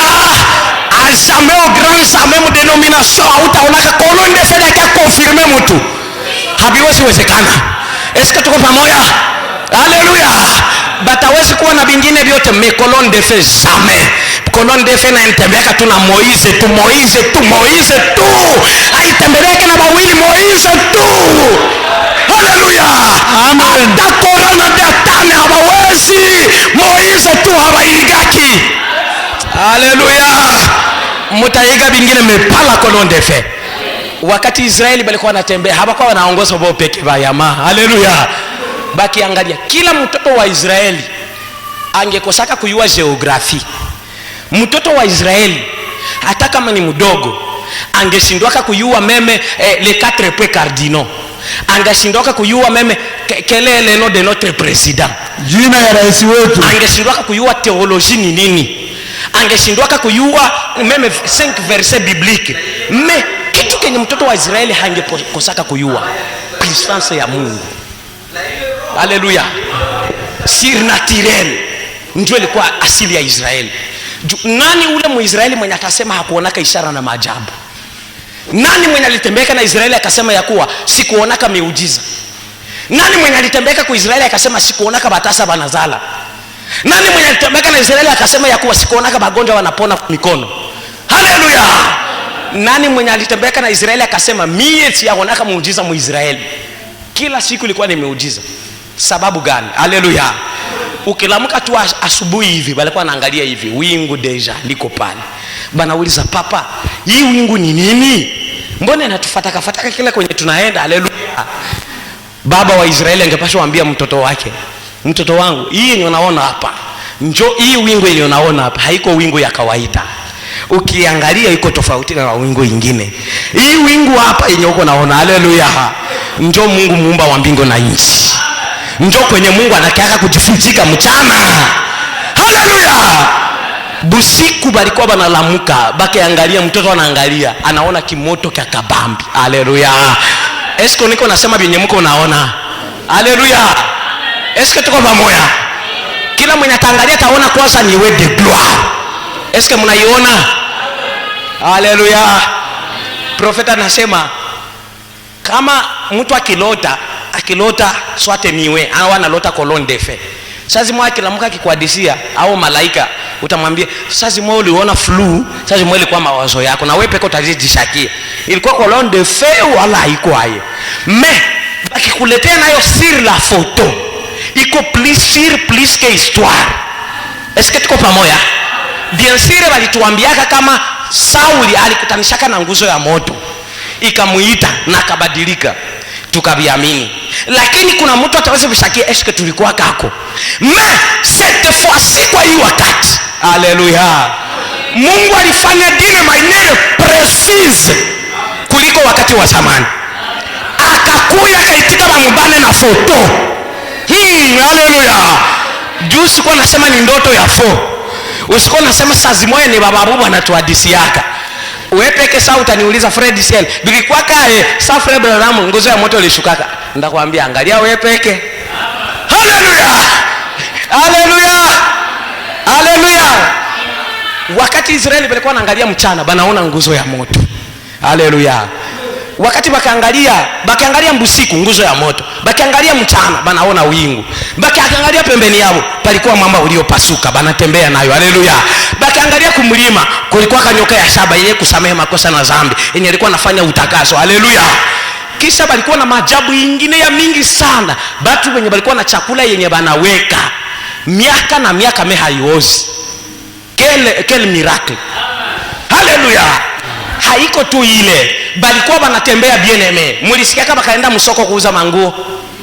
Haleluya. Balitembea ka 40 nguo haziishi. Miracle. Est-ce que tuko pamoja? Haleluya. Balikuwa anatembea viato. Mulisikia kama viato biliisha. Haleluya. Est-ce que balienda uza? Miaka ngapi? 40. Yebo gani yenye haitaisha m40? Mameteki alisha misericordi. Haleluya. Bienye wengine hawaishi navyo, wao waliweza ishi navyo. Hawakwenda kani msoko, hawakurudia kama Misri, hawakuwa wanabadilisha, bako na nguo hii, bako na kiatu hiki. Muda wa miaka ngapi? Haleluya. 40 bako wanatembea na nguo moja na kiatu moja, hakitaisha. Haleluya. Mlikuwa mnasikia ya kuwa bako wanagonjwa 2 millions de personnes. Hospitali gani walikuwa nayo? Bien aimé, kanisa yote bakia bila hospitali itakuwa natusaidia. Israeli balikuwa 2 milioni, balikuwa na hospitali ngapi? Haleluya. Est-ce que tuko pamoja? Habakuwa hata na dispensaire, hata hii hata dawa ya asili habakuwa nayo. balikuwa kwa natembea tena mujango mtasema bali satu mwe na baluma balikuwa wanakimbia wanachuma mibirizi. Hakuna mibirizi mujango. Jango si haleluya. Si ni michanga. Mmebako wanatembea bien ameangalia banaacha ba daktari banaacha vitu vyote. Hawezi fikiri tu kama ayetu Israel. Haleluya. Koma tu Israeli balitembeaka 40 habana daktari. Nani alikuwa anabatunza? Haleluya. Eske tuko pamoja? Mama magonjwa za nguvu. Haleluya. Benye balikuwa nasala ku cesarienne balikuwa nasala hii. Haleluya. Kila siku kulikuwa fete mu Israeli. Kila siku shangwe, kila siku. Haleluya. Haleluya. Habakuwa na besoin ya vaccin, habakuwa na besoin ya kubakuzalisha, habakuwa na besoin ya kitu fulani. Nini ilikuwa nabatembeza mubile vyote? Miracle. Haleluya. Kanisa la Mungu leo benye binalifanya difference benye binaonyesha kwenye Mungu iko na kwenye Mungu haiko. Bien usingona tafuta gauche à droite. Habaangalia yake kumaandiko za mingi. Msiangalie kwa sababu ninatoka jasho. Msiangalie kwa sababu ninahubiri kwa nguvu. Benye binaonyesha kwenye Mungu iko na kwenye haiko. Kwenye Mungu iko kuna kwa ishara na maajabu. Bipande bishuke, upende usipende kuna kwa ishara na maajabu.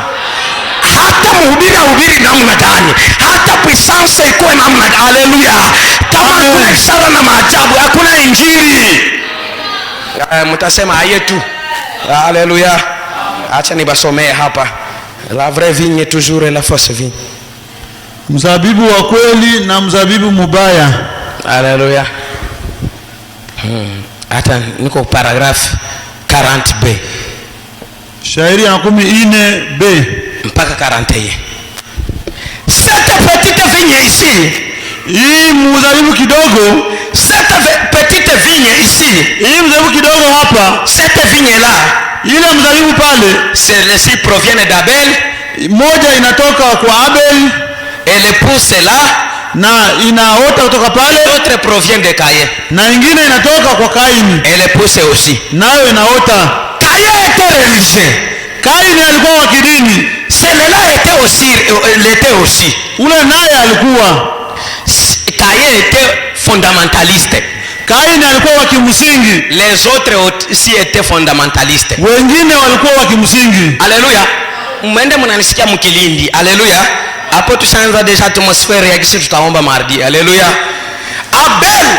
Abel suivait la bonne voie. Alikuwa anafuata njia mzuri. Par la révélation. Kupitia ufunuo. Par des signes et des prodiges. Kupitia ishara na maajabu. Est-ce que tuko pamoja? Est-ce que mnakumbuka historia ya Kaini na Abel? Kaini akajenga yake madhabahu ya kupendeza ya maua ya matunda ya bien. Abeli naye akajenga yake madhabahu. Bote ni madhabahu na bote banatia sadaka. Huyu analimaka akatia matunda yake. Huyu naye anafugaka akaleta kondoo yake akachinja akatia pale. Bia huyu biko hapa. Huyu Kaini akaanza kuwa anajitapa. Akakuwa anaambia Mungu, biangu njoo binapendeza. Haikuwa anarumisha Abeli roho. Wewe uko na wazia Mungu atawezi itika hiki kikondolo kako cha kunuka. Akose kukubali hivi byangu binapendeza kweli. Ninapamba na maua binapendeza bien. Fuyo mingi Kaini kwa fuyo. Mungu atakubali byangu leo. Abeli naye huko. Mungu atakubali byangu leo. Abeli iko kanisa la kweli ni la wapisie. Aba na baba wako group ya Abeli ya Kaini na kanisa la kweli ni la wapisie. Aba na sie. Tuchunge sasa. Tutaona difference. Kanisa ya kweli na ya bongo, kundi ya Kaini na ya Abel, bote walikuwa wanaabudu, bote wanafanana. Mchunge tu mkeleke minute, Mungu atakonfirme. Banachunga banabakia. Nini ilionyeshaka Mungu hakutumaka aseme atume siyui nani wakukata maneno aite Adamu au Eva njoo bakie vote. Vya wapi vinapendeza? Bange vota kabla kupendeza. Frere Kaini ndo alikuwa anapendeza. Pale bange kamata kabla yake. Haleluya. Lakini Mungu hakuita mwanadamu. Mungu hakuita ni Eva. Mungu hakuita intervention ya mtu yoyote. Mungu hakuita minyama. Mungu alikia par confirmation surnaturelle. Haleluya. Wewe unaabudu na huyo unaabudu. Tuchunge tutaona nani mwenye kwa mfred doctrine na nani mwenye kwa mfalse doctrine. Nani mwenye anaamini vya kweli na nani mwenye anaamini vya bongo. Nani mwenye kwa mapenzi ya Mungu na nani mwenye kwa mapenzi ya Mungu. Kaini na Abel wakachunga. Wakati wanachunga benye Mungu atashushia kwa moto. Ndio benye Mungu alikubali. Kiona kumbingu kuna shuka moto. Kaini anayua Mungu atakatala bia wakaona moto kwa Abeli. Dossier nice. Kuko discussion tena. Haleluya.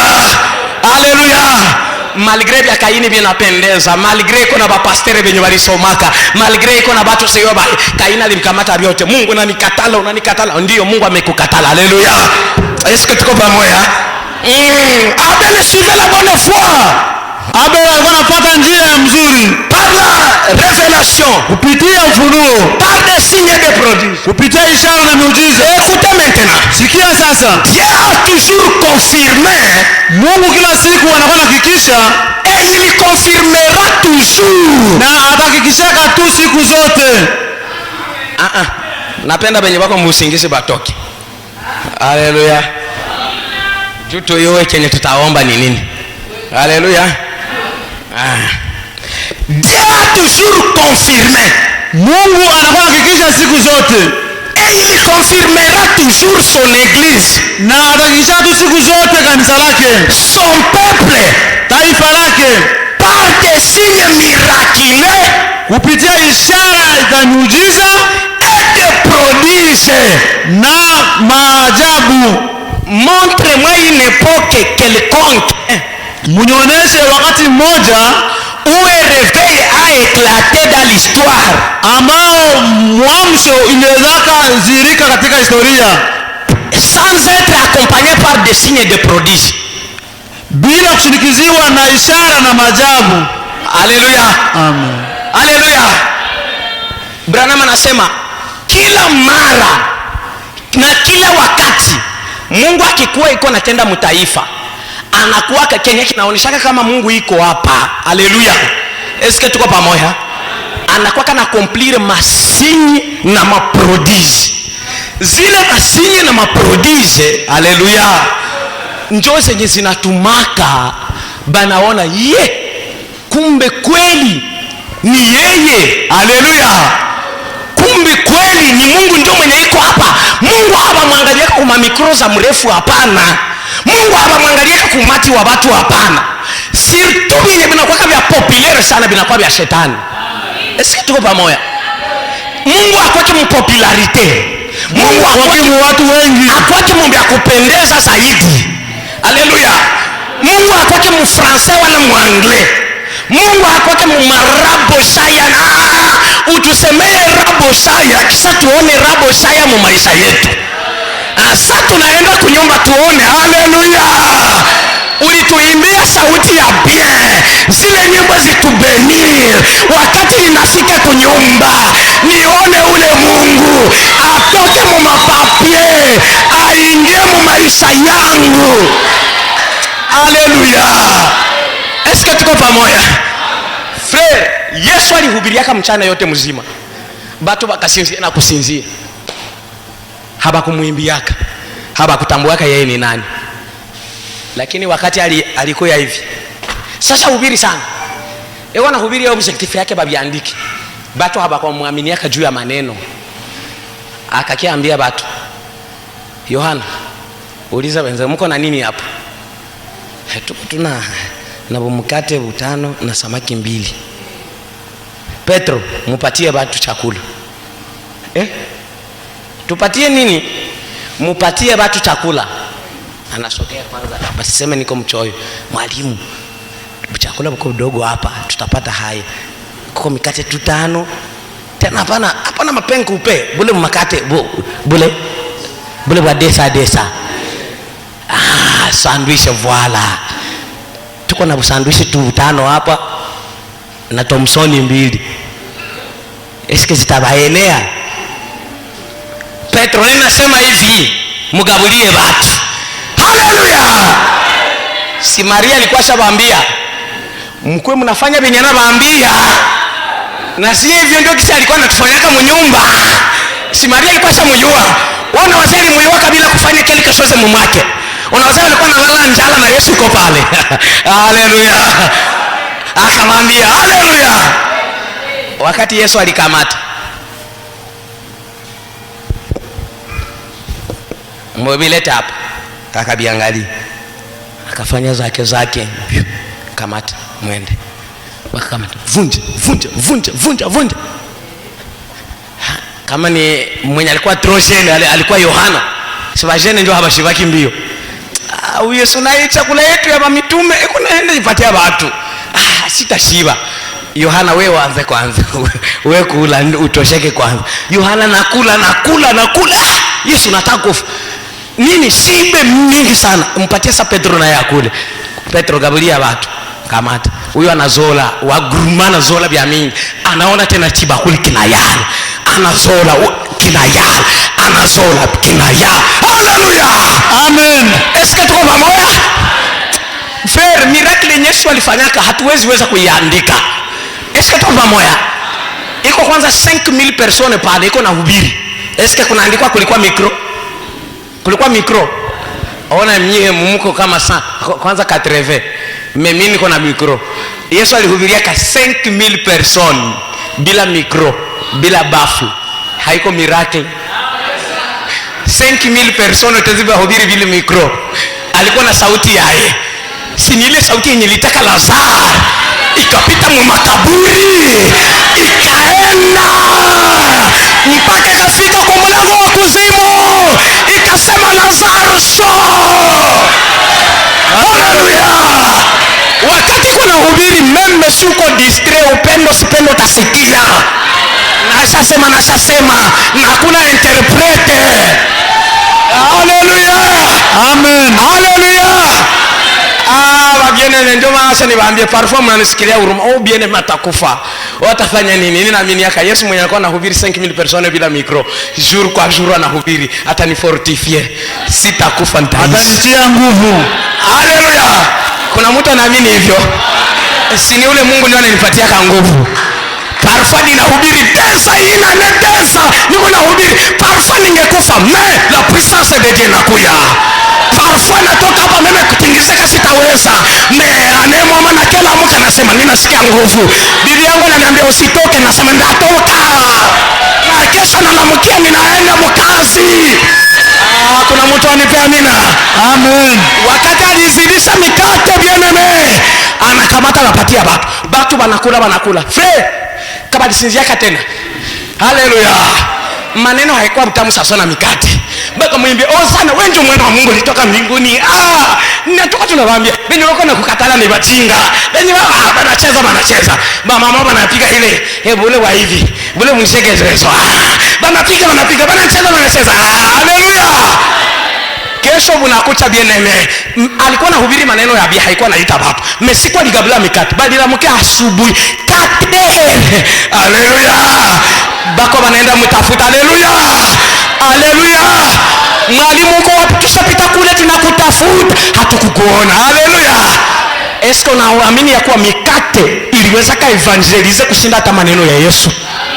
Unaamini ya kuwa wakati alienda kwa Lazaro watu wote wako wanamhinyia, angalia aliacha rafiki yake akakufa, angalia akasema na kama mnaamini mtaona utukufu wa Bwana. Sali fanyaka muujiza moja frere, alikosa kwa kupita. Maandiko yanasema watu walimwalia mpaka alipita chini ya watu juu achomoke pale. Andrea wa Petro walisukuma watu juu atoke pale. Haleluya. Eske tuko pamoja? Yesu hakuacha mtu wa kukushindisha. Unasikia mahubiri kisha asubuhi unalamkia unalomba. Jamais. Mungu wa vile ni wa ulozi. Tunakatala kabisa sana. Daudi alisema hivi, nilikuwa kijana na hivi sasa niko mzee. Sijawahi mwenye haki anaachwa. Wale watoto wake kupita wanalomba. Mimi niko nahubiri hivi na ujana wangu yote nahubiri mpaka nazazeeka na siazeeka. Kisa Efraimu kesho anaanza lomba. Jamais. Maana yake nilikuwa faux serviteur. Ninaamini ya kwa Mungu atafanya. Haleluya. Amen. Sifa moja kwa Yesu ni kwamba hashindishake watu kesha anawaambia mwende mjideburie sasa. Hapa zile machumba za maombi tuko tunashinda tanda hema juu yetu baba. Watu wanageuka masikini. Lamka asubuhi na abu hii hakuna. Tanda hema juu yetu. Kusema apata ya kukula, leta franga ya kuuza buzi. Sema tu leta franga ya kuuza bugali, acha kusema bongo. Wewe buzi kila mtu anauzaka. Leta franga ya murago. Leta franga ya mafuta. Maana kila mwenye anaingia maombi franga ya murago. Mwe mnauza mirago ngapi? Msako na depo. Batumishi ya bongo mwe. Basema bongo. Sumuke mfuate Yesu wa vya kweli. Yesu mwenye hata kutumaka uende tafuta rasio ayer. Unamtumikia na anakupatia na rasio. Unaenda unatoka kwa kanisa na unaenda kula.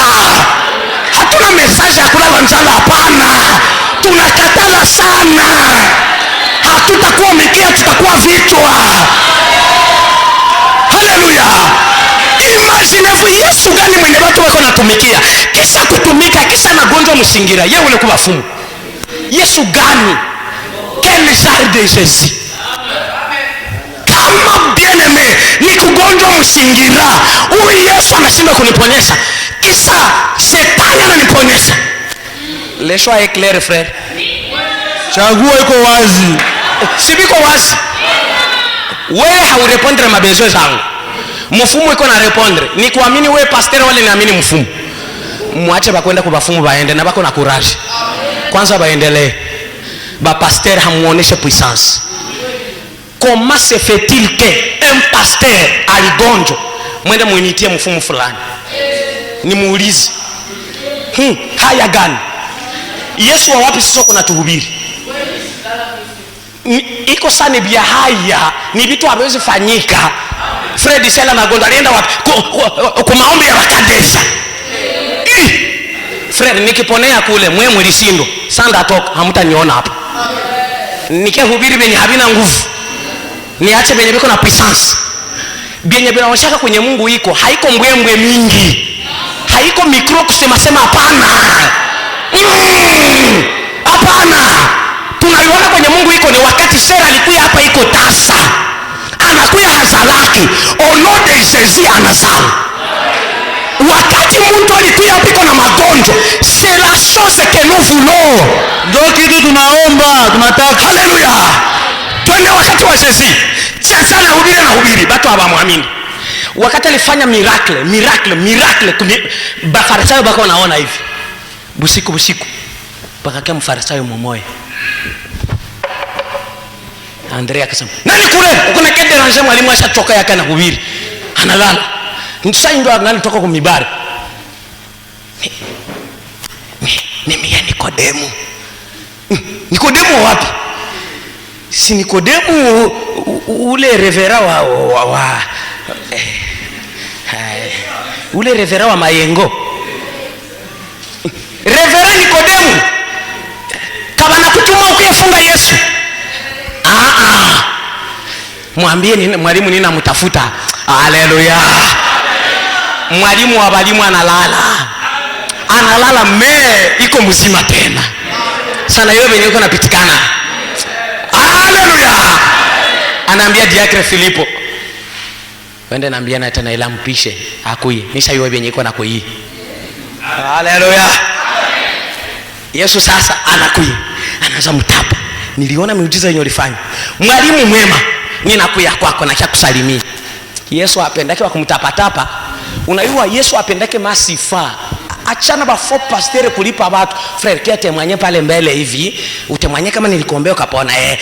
Yesu iko hapa. Iko naponya watu. Iko nafanya hivi na hivi, mkuya hapa. Sasa tu banayala sasa, chunga sasa mnapatoesha tu sadaka banaenda. Uruma. Ni buchawi, ni bulozi kabisa kutemwanya benye Mungu hakufanya. Tulikuwa tutafute bifanya wakati Mungu wa kweli iko. Tulikuwa utafute dese wakati moto ya kweli iko. Tuchape moto wakati moto ya originale. Sukuye tukote. Ato nichapie moto kiweka kwa mwenye kuna malaria, ataendelea kutetemeka. Konga moto pale ya kweli. Mungu hayakufaka hata kutemwanya vya bongo ti. Haleluya. Wakati Yesu abanaanza mtapa, ona mwalimu mwema anamurekadire kwanza. Acha kwanza kuniita mwema. Nina wewe kama mwema Farisayo amoniamini. Kisha kuniita mwema. Anamwambia unayua hata kama tuko tunajifanyisha ninayua hivi. Tunayua ya kuwa unatoka kwa Bwana. Kwa sababu haleluya. Amen. Neno yenye alisema pale ndio linifurahisha. Hakuna mtu awezaye kutenda hivi isipokuwa Bwana iko pamoja naye. Nikodemu hakusemaka hakuna mtu awezaye kuhubiri hivi. Hakuna mtu awezaye kusema hivi Hakuna mtu awezaye kuunganisha batu ba mingi hivi. Nikodemu hakuangalia vile vyote benye bilivutia Nikodemu. Hakuna mtu awezaye kufanya ishara hizi kama Bwana haiko pamoja naye. Nikodemu, kumbe uko mwalimu wa wapi? Niko mwalimu wa Israeli, anayua sheria za Mungu pia. Kwenye Mungu anakuwaka benye binaonyeshaka ya kuwa hapa pako Mungu, benye binaonyeshaka pale ni surnaturel, ni maajabu. Haleluya! Leo tena, haleluya, kama Yesu akikuya hubiri hapa Lufungi, akikuya hubiri hapa, benye atafanya benye litatoka wanamwamini. Haiko kugabula franga, jamais. Haiko kupana makazi, hapana. Haleluya! Benye atafanya ishara na maajabu. Wakati atazifanya, zitaimba, zitatangazika kuliko hata maneno yetu tutasema. Haleluya! Haleluya! Profeta anasema, nani mwenye shaka enda roa samaki kisha akakamata tu ndoana katupa mmai, utabana samaki zote, zitaona ile ndoano zote mbio. Samaki kuibana bana kamataka hirowe au nakamata hikiambo, si ndio vile banatia kundoano. Sasa itaona haitaona ile ndoano. Haleluya! Inaona tu kiambo, inasema chakula mzuri ina meza. Sasa ina meza na wewe unaona, ndio wakati unakokota. Ukikokota itabakia mumai. Haleluya! Amen. Profeta anasema, haleluya, salifanyaka Petro mvuvi wa watu. Sina mimi niko mvuvi wa watu. Eske mnaniamini? Très bien. Amen. Haleluya. Si niko mvuvi wa watu. Niko deja na ndoano, njoo ministeri yenye niko nayo. Sasa Paulo anasema hivi, kusema ni bana samaki, sitaenda ibada na maneno tu, inabidi nikuwe na kiambo. Kiambo sasa ni nini? Njoo zile ishara na maajabu. Ishara na maajabu, kupona, miujiza. Mungu hakuitia mkanisa juu ya kupendezesha tu, alifanyaka juu aatireamo samaki zake, aatireamo watoto yake. Haleluya! Wakati tunafanya miujiza, wakati tunaombea watu wanapona, mnasikia matemwanyaji zinaenda na huku, unasikia acha na mimi niende sikia nini na kwaka kule bwa. Haleluya! Mwingine anasema acha na mimi baende baniombe, kumbe Mungu alimpiga kabugonjwa kwanza. Unaona una mgonjwa wenye unakuwa kwa utukufu wa Bwana, Mungu anaruhusu shetani wende mpige kwanza huko kabugonjwa. Sasa atakaa anatetemeka, tunamwekea mikono, anapona. Haleluya! Akipona atabakia tena kudunia. Maria Magdalena alisema wewe ndio unanifukuza pepo 7, ndabakia tena, akaenda nafuata. Haleluya! Amen. Ndio maana bien-aimé tuko na haja sana. Haleluya! Est-ce que puissance ya Mungu mwishaanza iona? Tuko na haja ya plisi tena ya puissance. Tuko na haja, tukue tunasema kidogo, tunatenda mingi. Njoo kwenye niveau yenye napenda tufike ndani. Haleluya! Tukue tunahubiri 15 minutes. Miracle moja na hubiri 30 minutes. Haleluya! Est-ce que tuko pamoja? Yesu alisema kabla mingi maandiko na yala, lakini wakati alitembeaka yulu ya maji, kila mtu akashangala, akaenda na mfuata huyu bwana anatoka kwa Mungu. Haleluya! Haleluya! Benye binaonyeshaka kwenye Mungu iko na kwenye Mungu haiko, nini naonyeshaka? Hatuwezi sema hii message ndio ya kweli. Ya kweli tu mkinywa, hapana. Ya kweli kwa sababu iko na tunyanganya magumu yetu. Ya kweli kwa sababu tuko tunakuwa na besoin ya kitu fulani kia maana. Hapana kuomba mahovyo wa bien-aimé. Omba kitu kenye utakacho temwanye, Bwana aliniponyesha na kitu fulani. Bwana aliniponyesha na sida. Bwana aliniponyesha na kanser. Bwana haleluya. Ganga walisemaka sitapona kwa ugonjwa fulani, mimi nikapona. Haleluya. Njoo sifa za Yesu zile. Haleluya. Eske tutaweza avancer?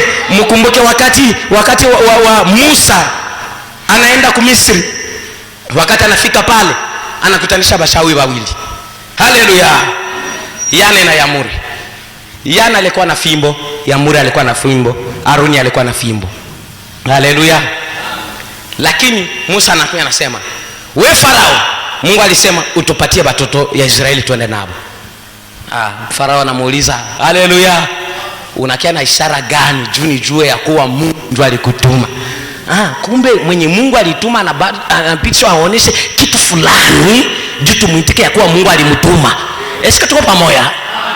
macho yenu ikuwe fixe hapana kwa maneno, kwa masitation juu shetani ashakuwa mjanja. Macho yenu ikuwe fixe ku surnaturel. Haleluya, Amen. Surnaturel zaidi ya maumbile, miujiza na maajabu yenye kuambatana tu na neno la Mungu, bile ndio mwenye mfuate. Haleluya.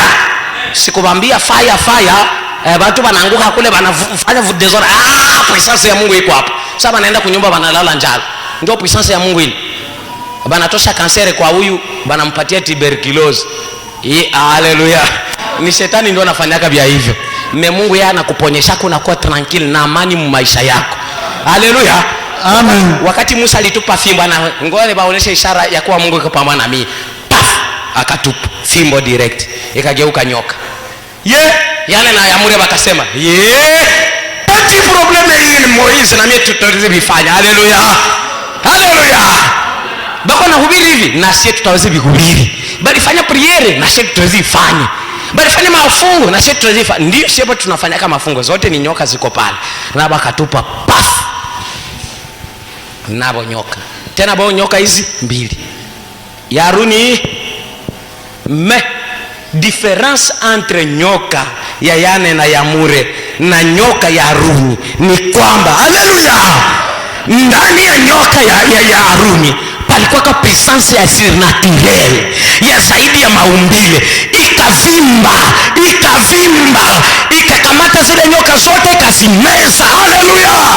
Sasa hivi zimezaka. Eske Yane na Yamure walisema tena, bakakamata vitabu wao wachawi yale bakaenda. Haleluya. Sikia nabii hapa tumaliza. Haleluya. Haleluya. Tunajiuliza sasa, juu ya nini tuko na masamble mingi? Unajua frère, kama message ingehubiriwa kufuatana na gisi inapaswa kuwa. Kama hivi partout tuko tunasikia mareveil. Kama hivi please tuko na masamble. Ndio kusoko nasikia kule walifanya hivi, kule kipofu kilitembea, kule kiwete kilitembea. Bwana akafanya ishara mingi katikati ya mitume. Sasa probleme ni nini? Nini natuma meme wewe au ya manifeste maisha na maajabu? Ufate probleme hapa. Voici le problème aujourd'hui. Tazama shida leo. Nabii huyo anasema hapo tuko ku 40B. Voici le problème aujourd'hui. Tazama shida leo. Mes frères, Ndugu zangu, nous relâchons. tuko tunaachilia. Haleluya. Amen. Tuko tunaanza omba Mungu atufanyizie vitu fulani, atupatie maajabu, atufikishe kumanifeste puissance mpaka watu baseme hakuna watu baweza kufanya hivi kama Bwana haiko pamoja nao. Shida ni nini? Tuko tunaachia munjia na hatuyafikiria. Haleluya. Nous relâchons. Tuko tunaachilia. Et nous relâchons au profit de la théologie mentale. Tuko tunaachilia kwa faida ya teolojia ya kiakili. Tuko tunaachilia kwa akili zetu, tunaanza sema bien aimé, hata hivi vinatosha na bibi natosha.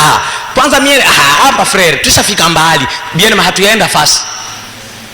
Hatuyaenda fasi. Ndio tungaji tunaanza. Haleluya. Kuna mtu anipe amina. Amen. Eske kuna mtu anaamini ya kuwa ndio tungali kumwanzo ya reveil? Hii ngali ndio vya bure hivi, ndio vya chini. Kuna siku mnasema sasa tulikuwa kama niveau fulani tukaona ndio maajabu leo mara. Haleluya. Frère la vinipe amina. Ulikuwa unaniambia nini? Ushaona tuna evolve. Haleluya. Haleluya. Sasa tukifika tu hivi bien aimé, maana yake ni maajabu. Tushafika mara hiyo. Na nini nawaambia ndio mwanzo sasa hii. Shida ni nini? Tuko tunaachilia. Haleluya. Tukue mroho hii. Wakati wa mitume walipataka puissance mchumba cha juu, bote walikuwa fasi moja na bako na roho hii.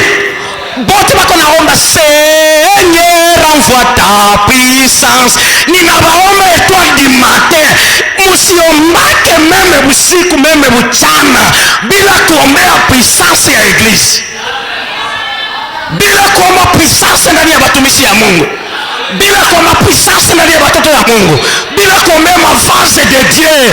Tuko na besoin twende mbali. Dunia na kufa kule, kuja kwa Kristo kuna karibia.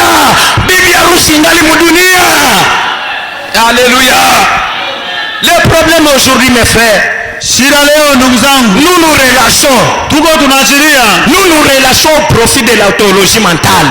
tuko tunaachilia kwa faida ya teolojia ya akili. Nous nous relâchons au profit des intellectuels.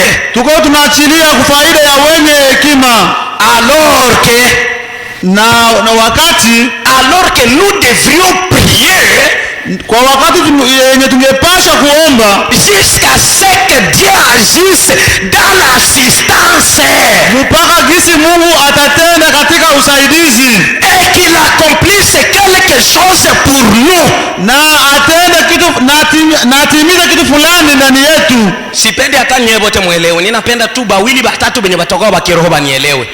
Kenye tuko nacho haja ni kwamba tusiachilie. Sikia hapa, alors que nous devrions prier, na wakati tunapasha kuomba jusqu'à ce que mpaka wakati Dieu agisse dans l'assistance mpaka Mungu atende katika usaidizi et qu'il accomplisse quelque chose pour nous, na atimize kitu fulani ndani yetu. Est-ce que kuna mtu mwenye ataweza kujichanga mwa hii idea kuomba mpaka kwa jinsi Mungu atatenda afanye kitu fulani katikati yetu? Haleluya, Amen. Tuko na besoin na tuko determine, vipande vishuke, tutaomba jusqu'à ce que tutaona. Haleluya, Amen. Tuko na besoin ya puissance, tuko na besoin ya miracle zingine. Haleluya, ni kweli tumeziona mamiracle, tumeona guérison, mais tuko na besoin tena ya zingine mamiracle za mingi. Tuko na besoin sasa Mungu afanye zenye zitajulikana na dunia. Tuko na besoin zenye zitasemesha Nikodemu, tunajua ya kuwa Bwana Mungu iko pamoja na wale watu wa mayengo, kwa sababu hakuna mtu awezaye kutenda vile kama Bwana haiko pamoja naye. Haleluya, Amen. haleluya. Paulo anasema ya kuwa ndugu zangu, injili tunayoihubiri haikubakujia kwa uzuri wa maneno tu, lakini pamoja na nguvu na uonyesho wa Roho Mtakatifu. Tunapenda Yesu pia wenye kugabula mikate, tunapenda Yesu mwenye sani na gonjwa. Haleluya, samu mmoja wetu anagonjwa mambre wa familia. Haleluya, mama yake mko ya Petro alikuwa anagonjwa, wakati wako natembea wako naimba wanasana mwana wa Daudi, Petro anamwambia mama yako mkwe kule homa inampiga. Haleluya, bibi yake akamwambia mama kule habiendeki, akaenda kwa mwalimu tu akamwambia mwalimu, kule kwangu kwenye ninatoka mama yangu mkwe iko tabani. Haleluya, Amen. Akamwambia haleluya. Hapana, Yesu mwenye hakuwa na jali situation za familia zetu. Tunapenda Yesu mwenye tunashinda hapa sasa, tunamaliza tunamwambia mwalimu, tulifurahia Yesu ulituokoa, tulifurahia Yesu ulituita, lakini mama yangu mkwe anagonjwa, na Yesu ajibie twende kwake. Haleluya. Na wakati anafika pale anasema haleluya, mama ninakupatia uponyaji mjina la Bwana Yesu Kristo, na anasimama na anatembea. Haleluya. Tunapenda ule Mungu wa Jairus. Haleluya, haleluya. Tunapenda ule Mungu wa Yairo.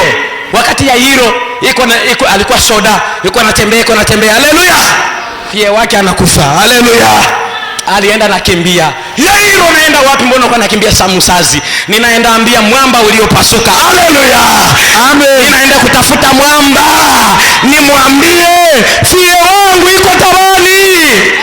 Bana mwambia Yairo mwenjia na nakata roho.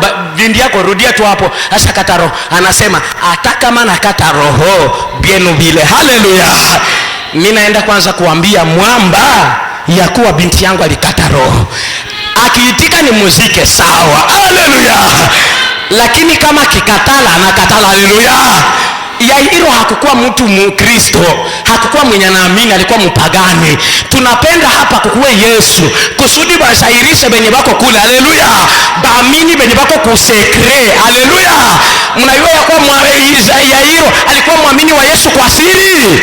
Haleluya, amen. Na baamini ya message meme kwa siri msibako kule, si mnabasikia mimi nabapendaka, lakini tu kwa oga ya Wafarisayo ndio maana tunabakia huko. Haleluya, tunapenda wale wa Yairo, bale wenye wanatupendaka mimi maisha na bafunga bako wanakuya. Haleluya, pasta usiku kuya uombe mtoto wangu, na wakati nitafika pale. Haleluya, amen. Kwa jina la Yesu Kristo wa Nazareti, binti simama na natembea. Haleluya, babi eneme haiko histoire. ni realite.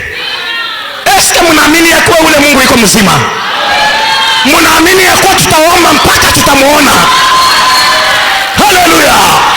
Malgré usha prier 100 fois habikutendeka, omba tena 101 fois. Haleluya! Tukumbuke tulisema haleluya, un vainqueur ne relâche, mshindi ashiri yake kamwe, et celui qui relâche facilement ne peut jamais vaincre. Na mwenye kuachilia kurahisi hawezi kushinda. Un vainqueur ne relâche jamais. Tunaendelea kusonga mbele. Haleluya! Nous devons prier jusqu'à ce que tunaona Mungu anafanya kazi. Hapana tubakia tuko tunasoma bika tufalia nini? Wakati wa Frère Branham palikuwa sere mmoja njoo jina yake Florence Nightingale. Wakati alikuwa anagonjwa kansera, alikuwa shakauka mifupa, lakini Frère Branham akamuombea akapona. Kama Mungu wa Branham aliponyeshaka watu ile wakati, leo iko wapi? Gideon alisemaka kama Bwana Mungu haiko pamoja na sie, matendo yake ya ajabu iko wapi? Tofauti entre watoto ya Mungu na madhehebu haiko vile vyote vile tunawazaka ba bien-aimé. Tofauti kati ya sie na madhehebu, haleluya, ni kwamba tuko tunaomba Mungu, tunayua Mungu na anatendaka. C'est le Dieu qui répond par le feu. C'est lui qu'on appelle et il est présent. Amen. Wakati alikutana sana Moise, alimwambia wewe ndio useme mimi niko. Haleluya. Amen. Tunaamini le Je suis. Ule mwenye niko. Haleluya. Amen. Bien aimé, tufanye hii slogan itoke mslogan, iingie kwa maneno ya kweli. Yesu Kristo ni ule jana leo hata milele. Manake ni ule atawezi tembea yulu ya mai. Ni ule mwenye atawezi fungulisha Petro mprison. Ni ule mwenye atawezi kunywa sumu na haitamfanya kitu. Haleluya. Amen. Ni ule alisema haleluya. Alisema na ishara hizi zitafuatana na benye kuamini. Kwa jina langu watafanya hivi. Kwa jina langu watafanya hivi. Kama wewe hauyafanya vile, eske uliamini? Haleluya. Probleme ni kwamba tunaachia munjia. Bakristo wachiaka munjia wanaendeleaka. Benye bako dakoro tutakuwa nabo mardi hapa. Tukae tuombe tudai Mungu. Alituambia sema mimi ninataka lakini nyinyi hamtaki. Haleluya.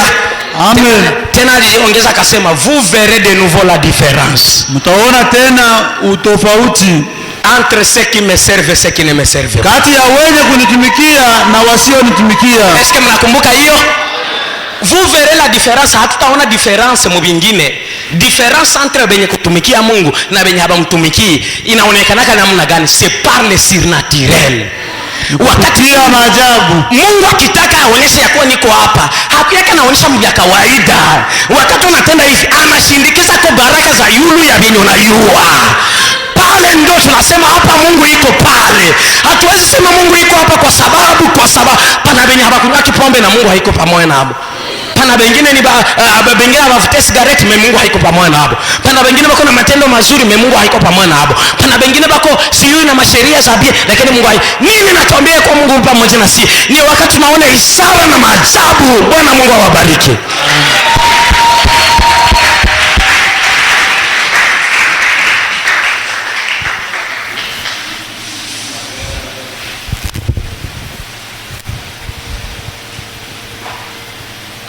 Utume roho yako juu yetu kama